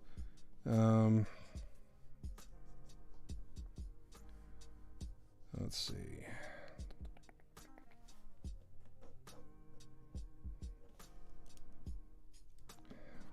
fix this guy a little bit. I really wanted this guy to be...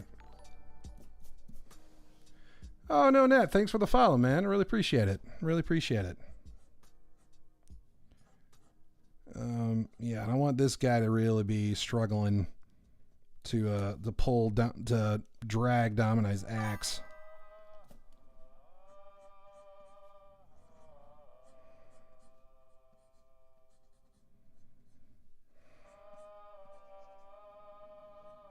He's just like, oh god, this thing is way too heavy.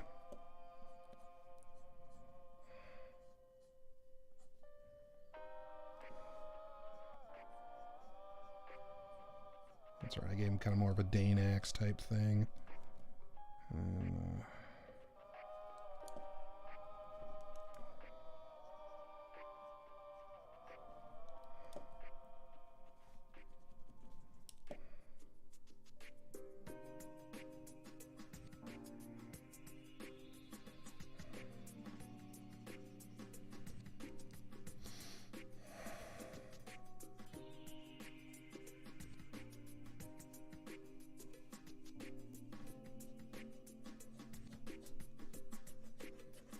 there's gonna be a lot of shadow on this page.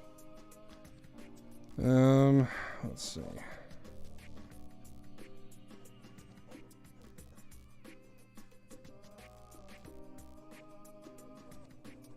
A little bit of foliage.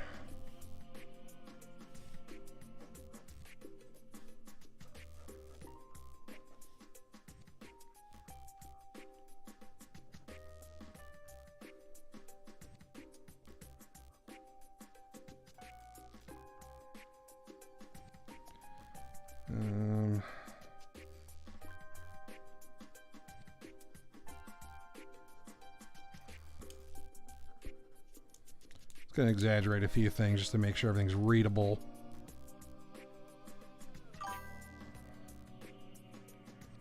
There you go. Oh, thanks, man. Thanks for swinging by. Hope to see you next time. I'm gonna be trying to stream a lot more often. So thanks for stopping by. Thanks for the follow, man. You have a good one.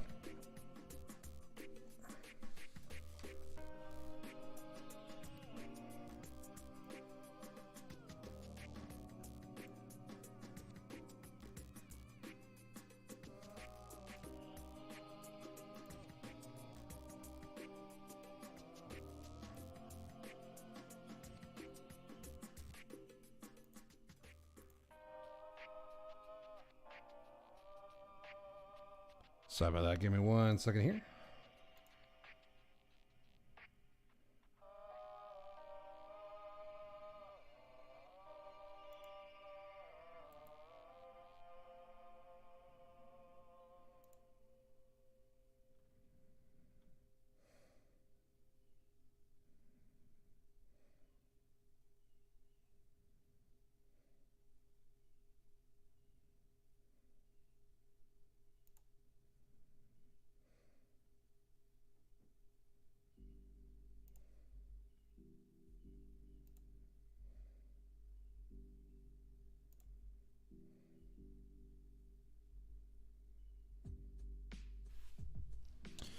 Alrighty, here we go.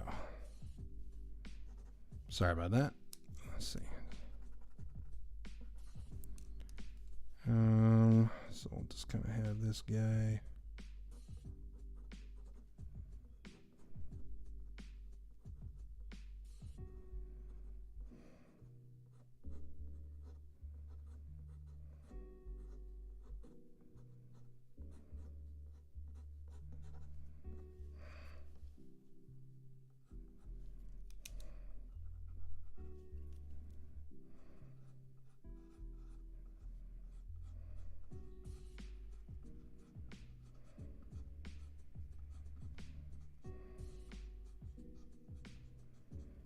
Maybe this was like the one big guy they had on the team. So like you're carrying the big axe.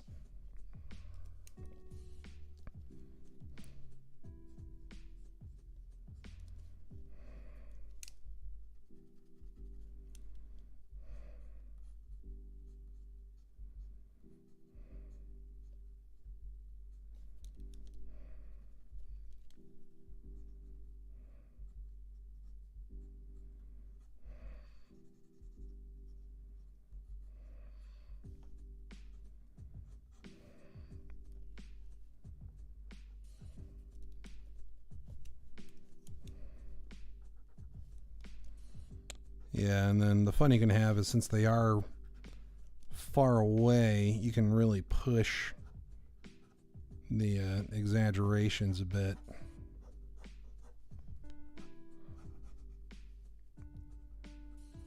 Like, I like to exaggerate anyway, but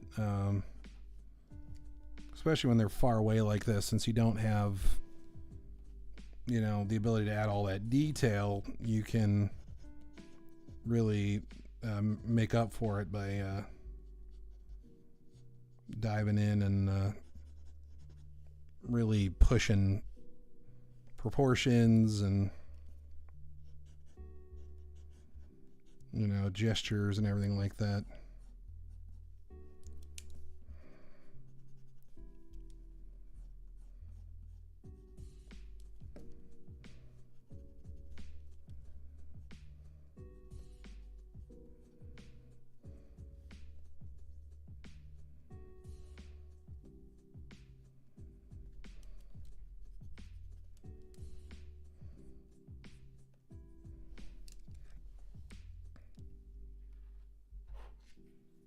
Let's just see.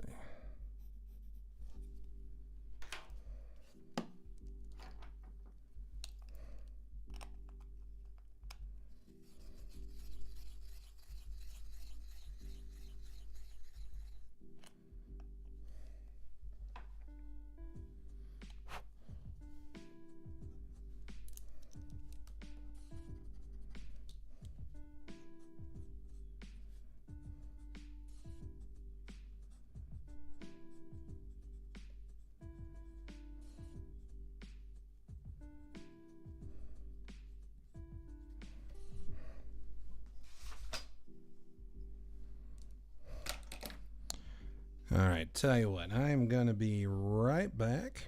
Give me just a second. Hang on, don't go anywhere. I'm just going to go use the little boy's room. I'll be right back.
All right, thanks for your patience on that. I feel much better. And the good news is, while I was out, I was also able to find my pencils that I was looking for. And I usually like to draw with a more intense or more extreme vertical board, and especially more vertical than I had it. So I went ahead and adjusted that as well. I tried to adjust the camera, so hopefully it will still look decent. Yeah, so let me go ahead and get back to it. This, for one, allows me to see everything a bit better, and it also, yeah, just easier on my back, all that fun stuff. So.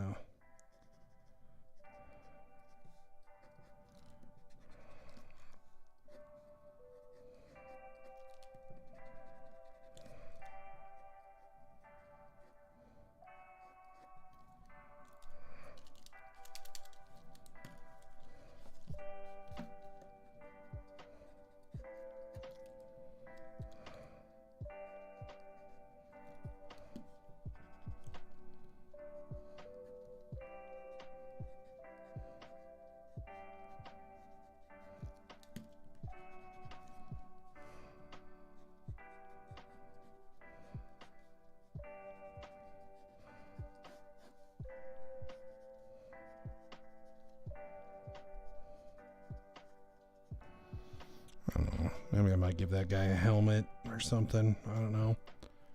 We'll figure him out in a minute. Let's see here.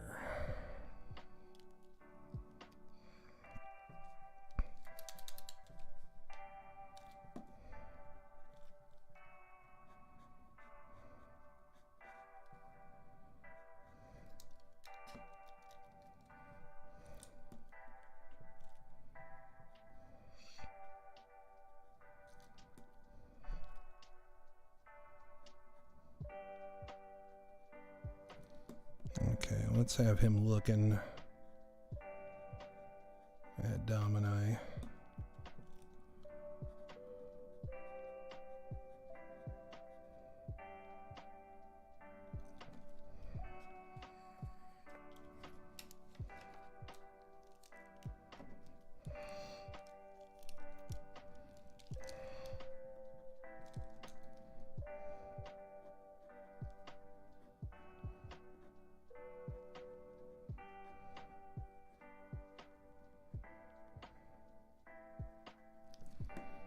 I'll let him have a real big nose. A big old mustache. And then we'll just let his eyes shadow. I mean, a lot of these faces are going to be in shadow anyway, because again, it is a night scene, and I don't want detail everywhere. I want detail just in the spots that are gonna guide your eye towards Domini.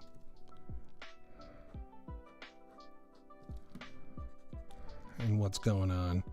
So, you know, in film, you'll see that where they'll change their focus to, you know, like you'll have the areas of the screen that are out of focus and areas that are in focus.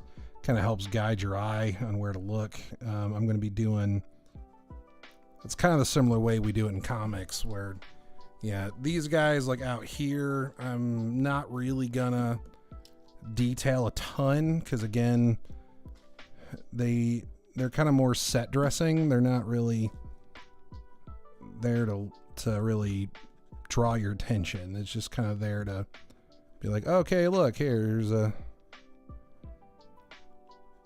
camp with a bunch of slavers.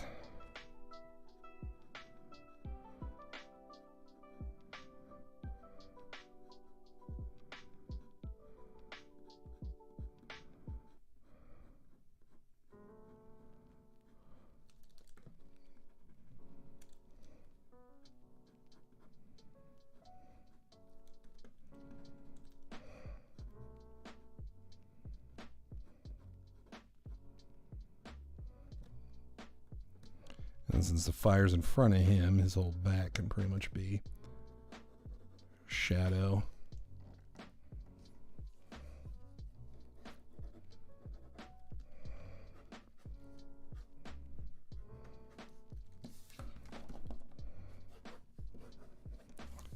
And again, I got this tree branch right here, and this will make a whole lot more sense once that's all inked and filled in. I know it's at a bit of a wonky angle, but hopefully, yeah, I guess that shines out a little bit too much. I'm working on my light placement here, so hopefully, let's see. Actually, let me try something.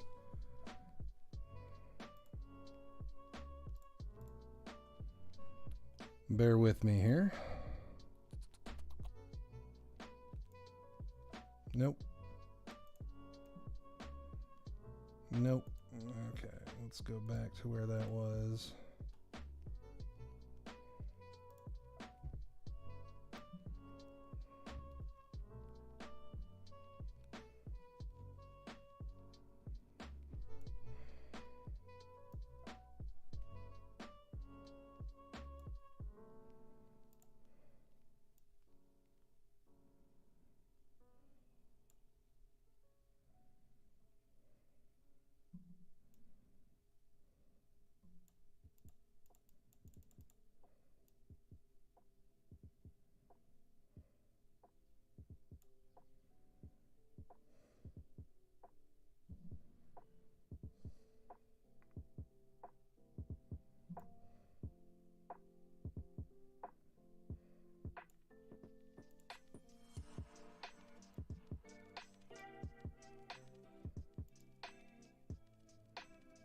All right, well, I guess we'll just go with that for now. Hopefully I can figure something out a little better in the future. Better placement for that light or something. Who knows? We'll figure that out. Let's see. Tell you what, let's just...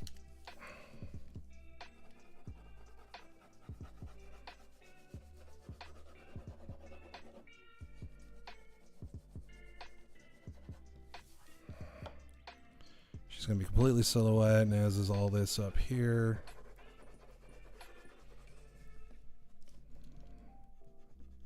I might shrink that tint so it's not creating a tangent.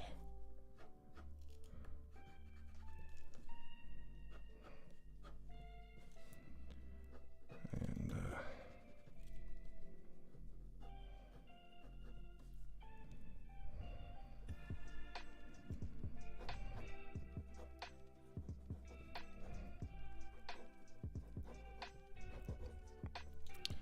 yeah, it's funny. I was watching the latest stream of Fabrizio Aiello, who is an amazing artist, and someone I'm going to be doing a stream with in the near future. And I read his I recently got his book and read the first issue anyway, by Horace H. Hoover. Found it a lot of fun. But yeah, no, one thing, yeah, he said on his live stream, which I think is funny but true. He said, you know, it turns out 90% of the textures you draw are wood. I think there's got to be some truth to that.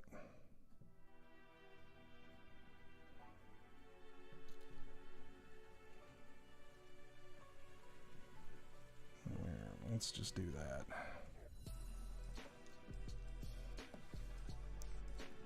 Let's just give them the big Wiccan looking spears.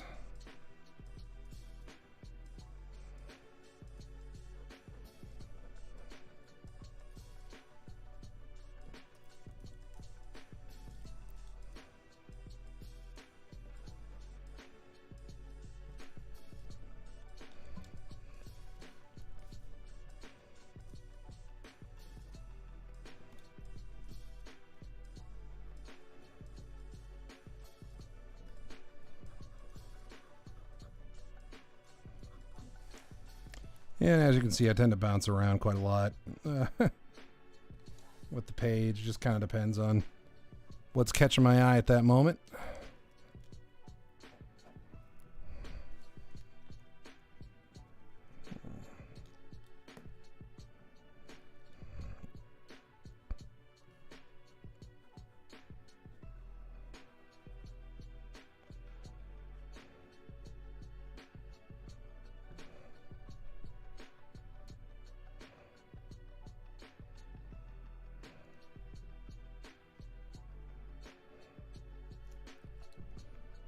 And give him like one of those sidewall haircuts.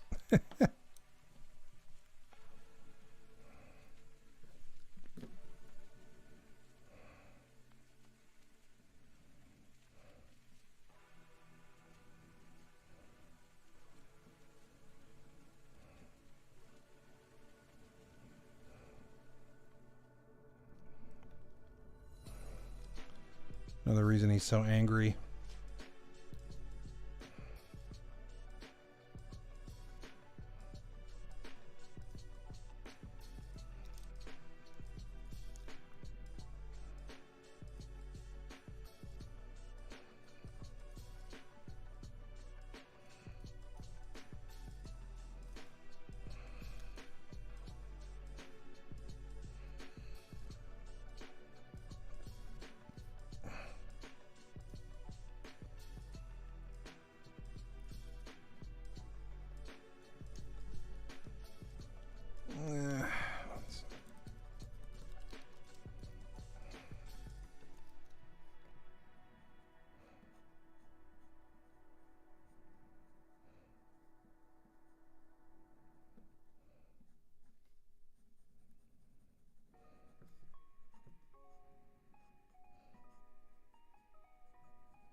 You know what? Let's try a little something different with this music here. Hope it's all right with you.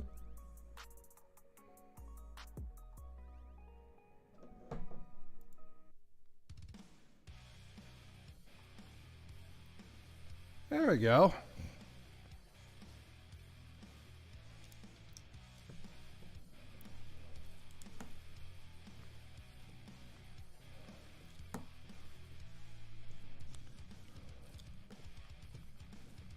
Yeah, there we go.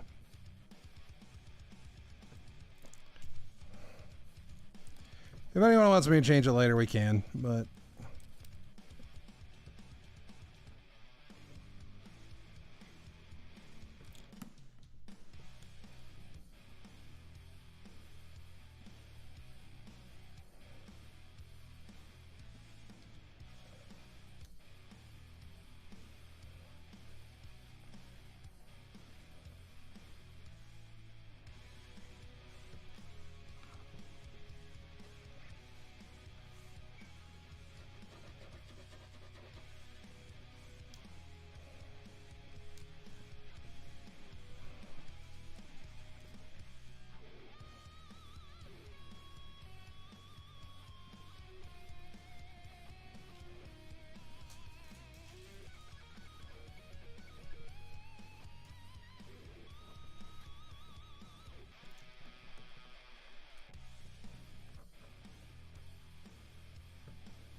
this gives me like a Blink-182, Sum 41 kind of vibe, which I'm not mad about.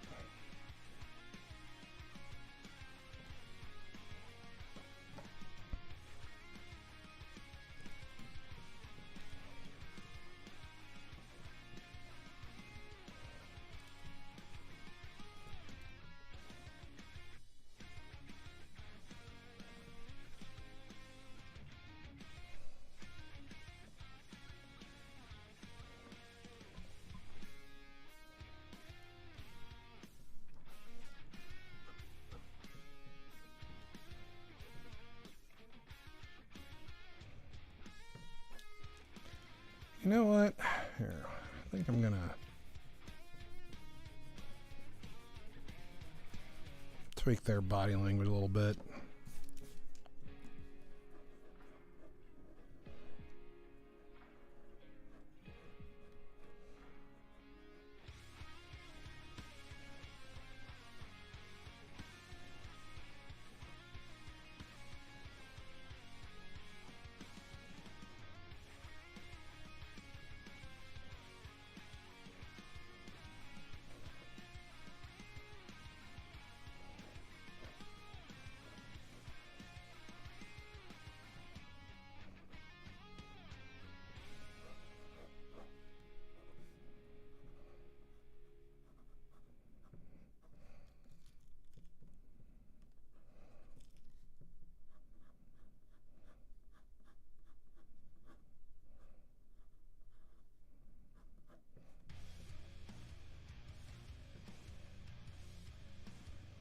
Hmm.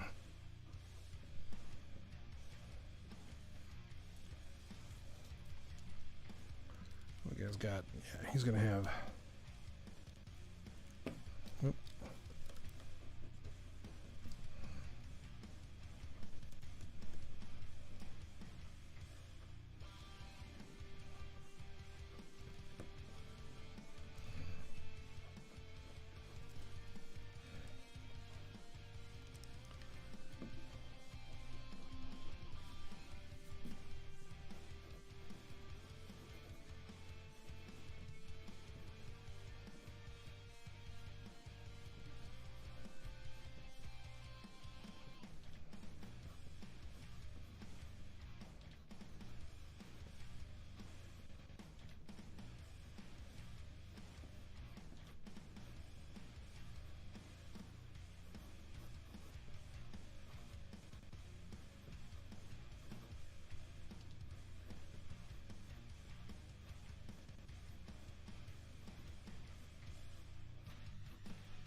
It's funny. I've had this internal battle going on for a long time of the 2H versus HB. I keep going back and forth.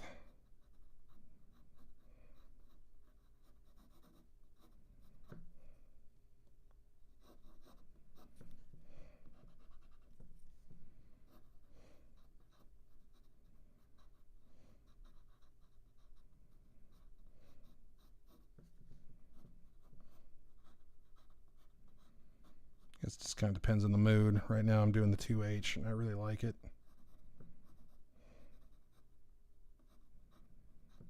Yeah, I love these Tombow pencils.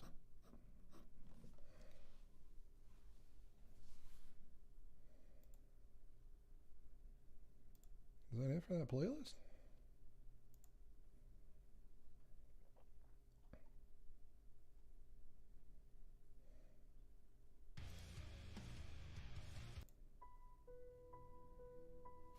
There we go. Okay. Don't know what that was all about.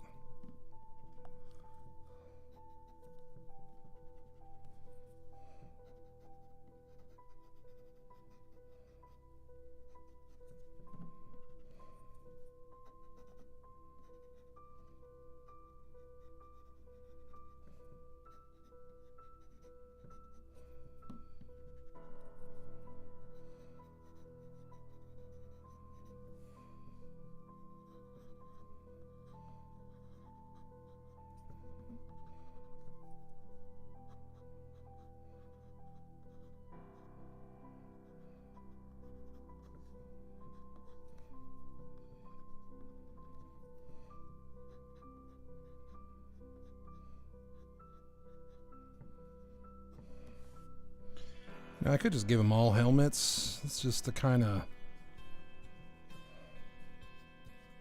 simplify everything. Give them kind of like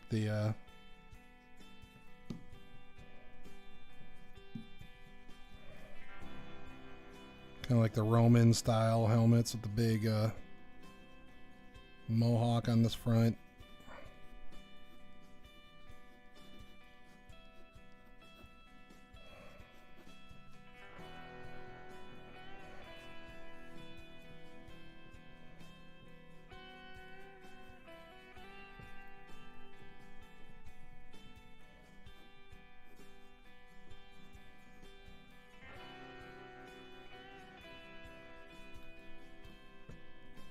Except this guy, because he's in charge, so of course he's not gonna need no helmet.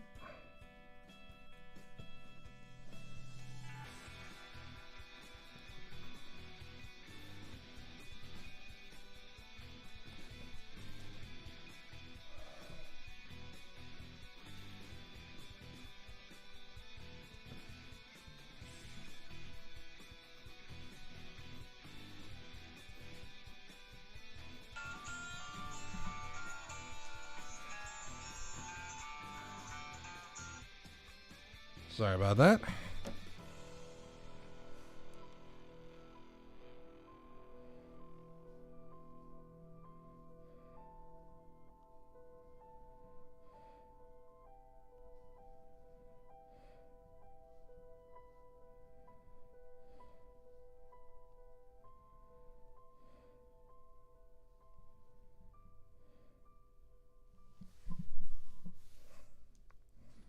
There we go. Okay.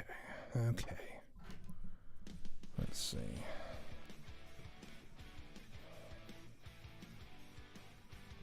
So then we'll just kind of do that with these guys. Yeah, I am kind of figuring this out as I go.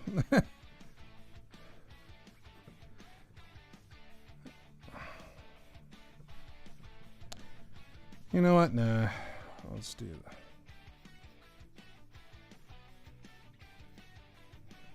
I can give them helmets, though. Let's just,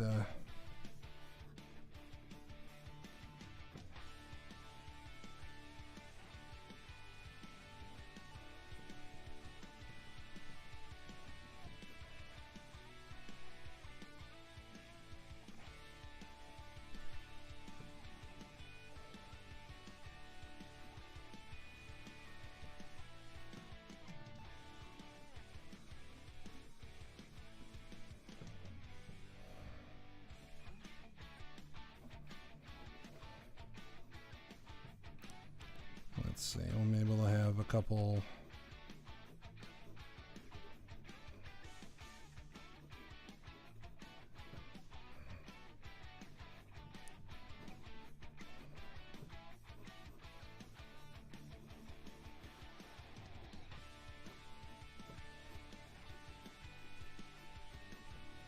Random supplies. Some log piles.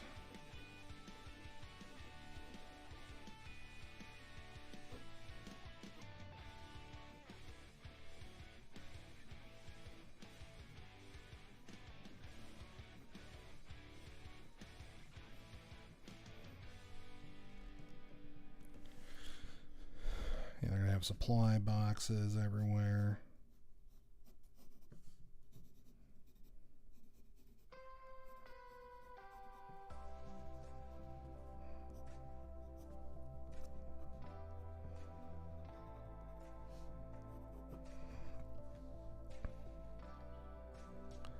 There should be a rack here. A weapon rack.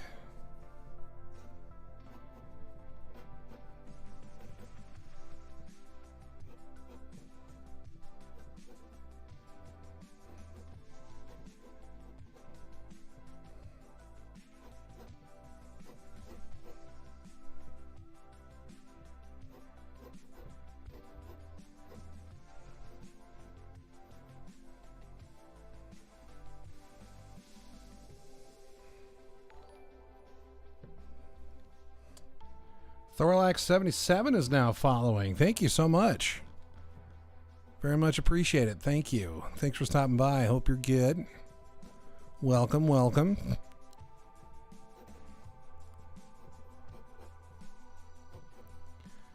I know this is looking like an absolute mess right now, but I promise it will turn into something.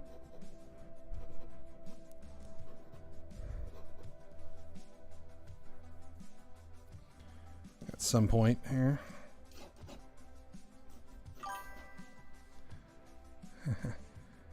Well, popular people that work on paper and Wacom Top stuff. Well, you came to the right place. Thank you.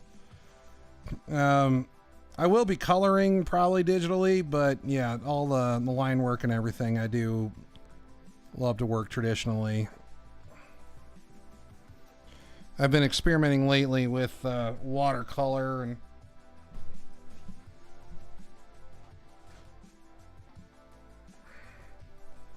that was the result of it. There's a lot I'm not happy with in terms of her face and whatnot, but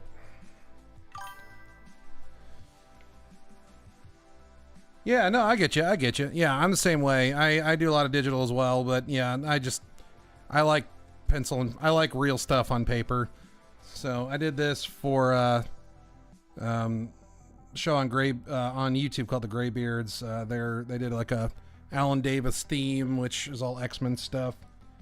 But what you're seeing me draw here is the first page of my own original comic book. It's a barbarian action fantasy horror. This is my the main dude here. His name is Domini, and this is the opening page. So he's in a slaver camp getting hauled in.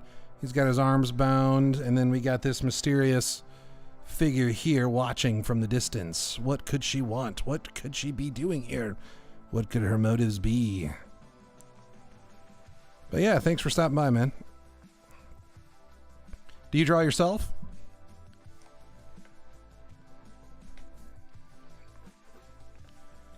Let's see.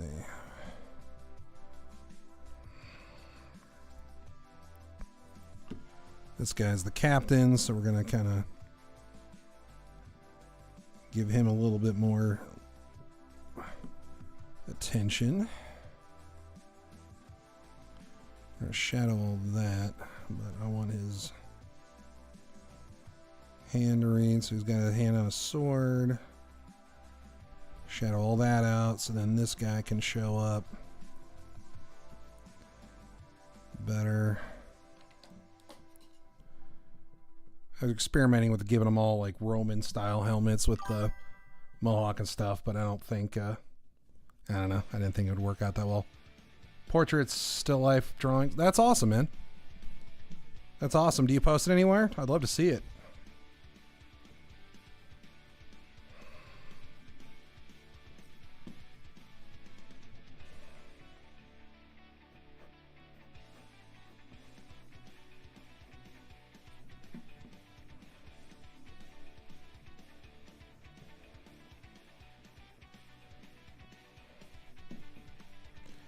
Yeah, something about this pose just isn't working well for me.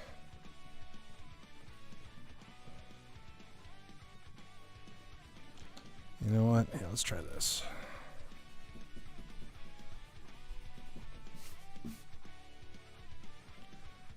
Let's try this.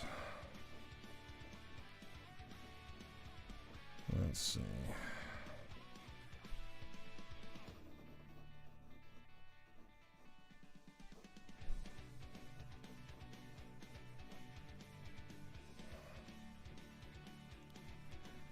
Yeah, well, I want him to have his spear pointed at him.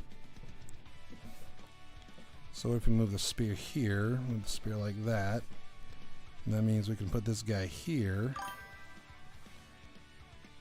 Been on a massive hiatus, just posted on Insta for the first time in 7 years, did some art streams last couple days on Twitch. Awesome, awesome, I'll check those out. Is your Instagram the same name, the Thorlax777? I'll gladly check it out, man.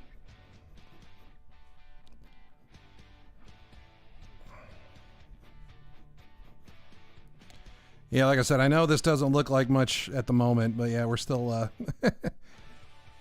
still figuring this thing out. But that's awesome, man. That's awesome. Yeah, I've been probably the last few months now. I've been streaming. I've been dual streaming here on both Twitch and YouTube. My all the replays are up on my YouTube channel. Same name, Gollum Wolf. You can call me Gollum, Gollum Wolf, or just Tim, whichever. It's fine by me. And just listen to some chugs while I do some drawing. And I know sometimes the best way to get work done, at least for me anyway, is to stream it online. Otherwise, I'll just procrastinate like crazy, like every other artist does. It's a gift. Procrastination, it's a skill that artists seems to, we don't even have to practice. We just master it naturally.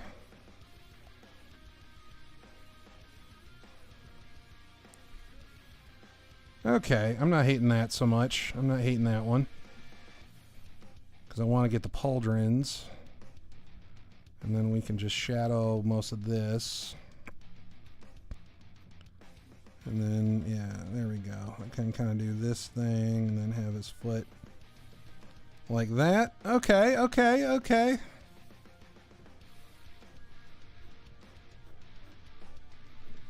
I don't mind that.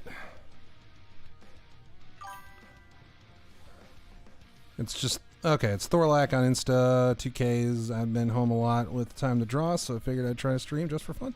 Awesome, man, awesome. Yeah, I'm kind of in a similar boat. I'm, find myself a little bit underemployed at the moment, so, so yeah, I'm working on my comic stuff. I got the, I just recently finished the first draft of, I'm sorry, the script for the first issue. I'm not sure how many issues it's going to be, but yeah, so I figured I'd go ahead and at least get started on.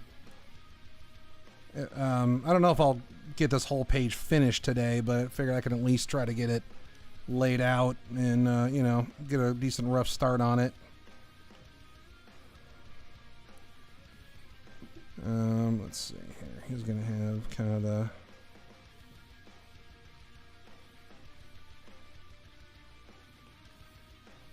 Yeah, I want him to have that kind of Roman type helmet, but without a...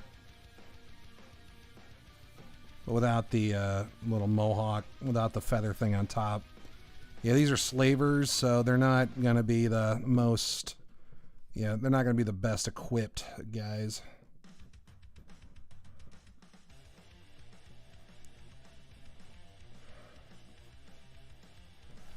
Although they're doing all right for themselves. But I'll catch up with you again. Nice to meet you. Yeah, nice to meet you as well. Likewise, I'll be definitely checking out your streams and checking out your artwork. But thanks for stopping by. I'm planning on streaming a lot more often, so yeah, I hope to stay in touch. And good luck with the artwork.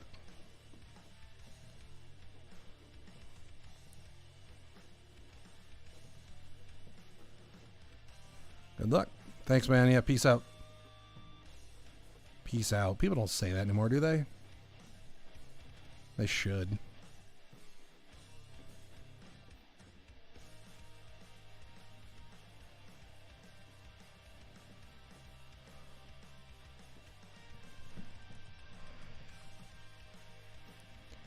Yeah, I know I'm going to be inking these, so I don't need to labor over these too much, but I do want to at least make sure I got, you know, my details good, at least enough.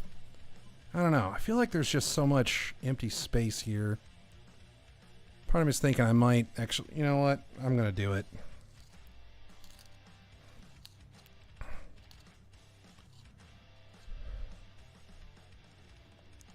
Because it is a really short building, so I'm wondering if I should either bring the front of it forward or if I should push the back of it farther back. But I got all this space here. Let's see. Just...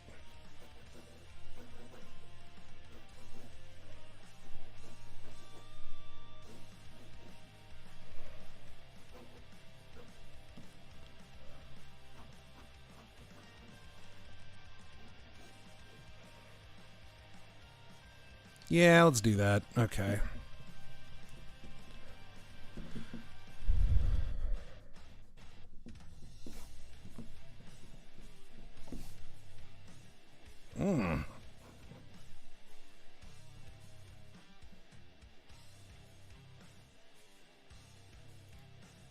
This song is getting a thumbs up from me. I like that riff.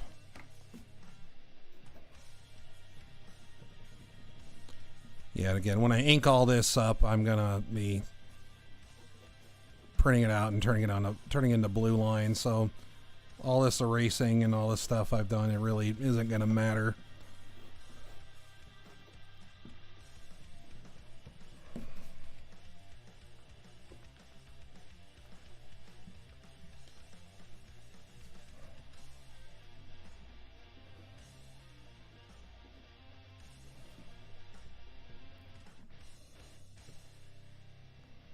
There we go. Okay.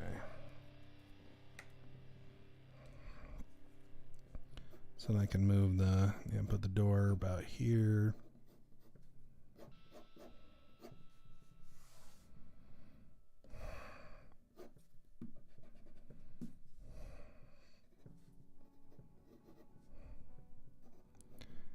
And then I can put the other soldier here. Wait a minute. Yeah, he's not going to be as tall as the door. Jeez. Yeah, he's probably going to be about here, height-wise. Yeah, we'll make this guy just a little bit shorter. You and I used to meet on the crowded street, high on absinthe and all distilled so sweet.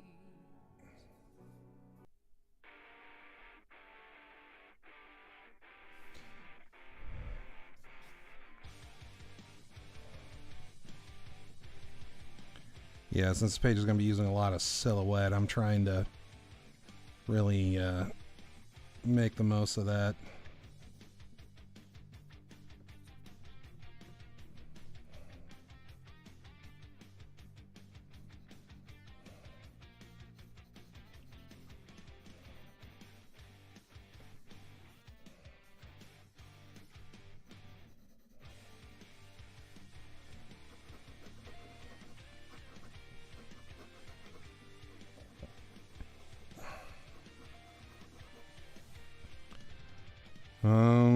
Let's see.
Yeah, that feels a lot better. Okay.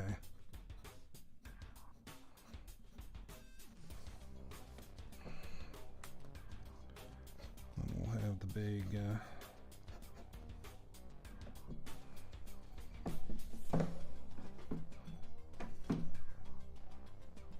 Oops, sorry about that. I'm out.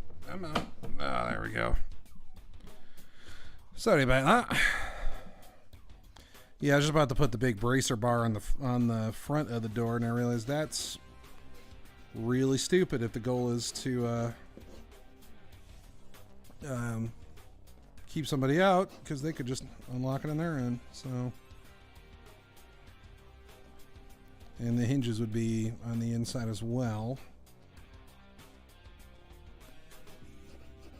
And there, I can kind of thicken this line up here. There we go.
Let's see how long am I going? Oh, okay, wow.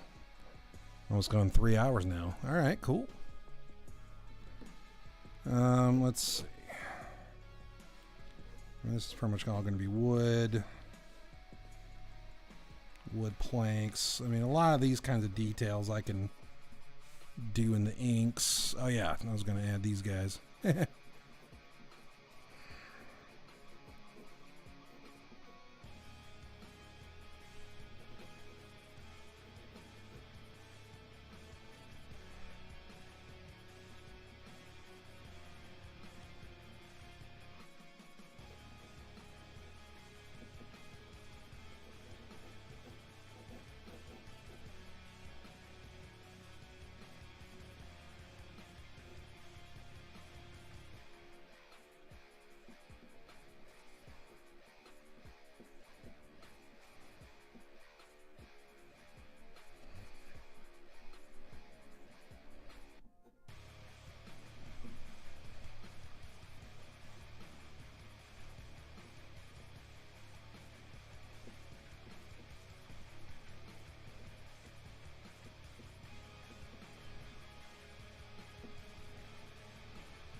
Sorry, I'm forgetting to talk.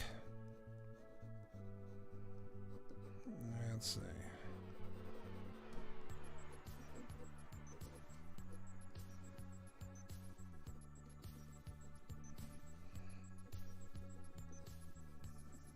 Of course, this guy's going to have some barrels.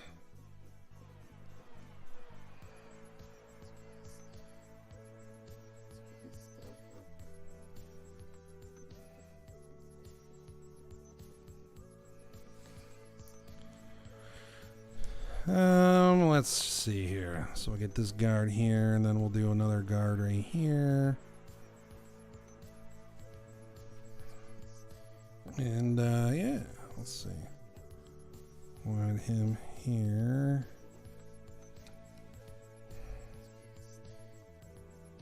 And he's basically going to be a mirror of him, so we're just going to have him.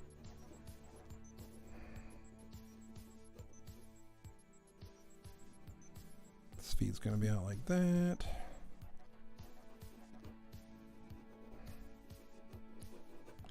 His spear, kind of like that. Leaving him to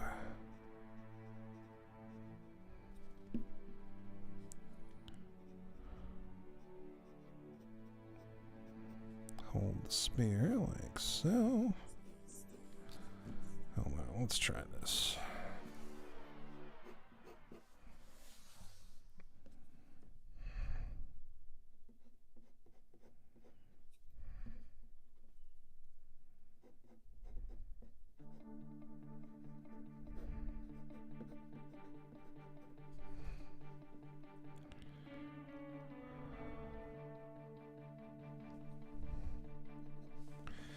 You know, I think I'm at that spot here where I think I might need to call it good for today. So this was, yeah, we're just approaching 3 hours, and got quite a bit done today, I think.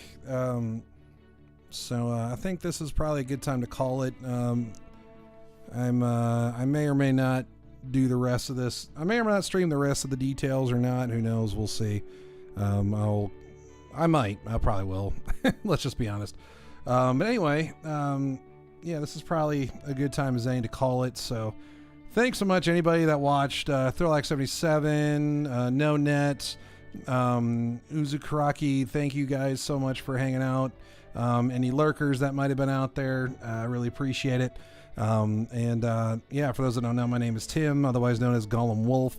The replays will all be on my YouTube channel, and there'll be more to come. I do a weekly art stream every Tuesday night at 7 o'clock Central Time, where I draw a specific character that can either be suggested by the audience or something that I just come up with. Either way, love to see you there. And thank you so much for watching, and I will catch you all later. Thanks.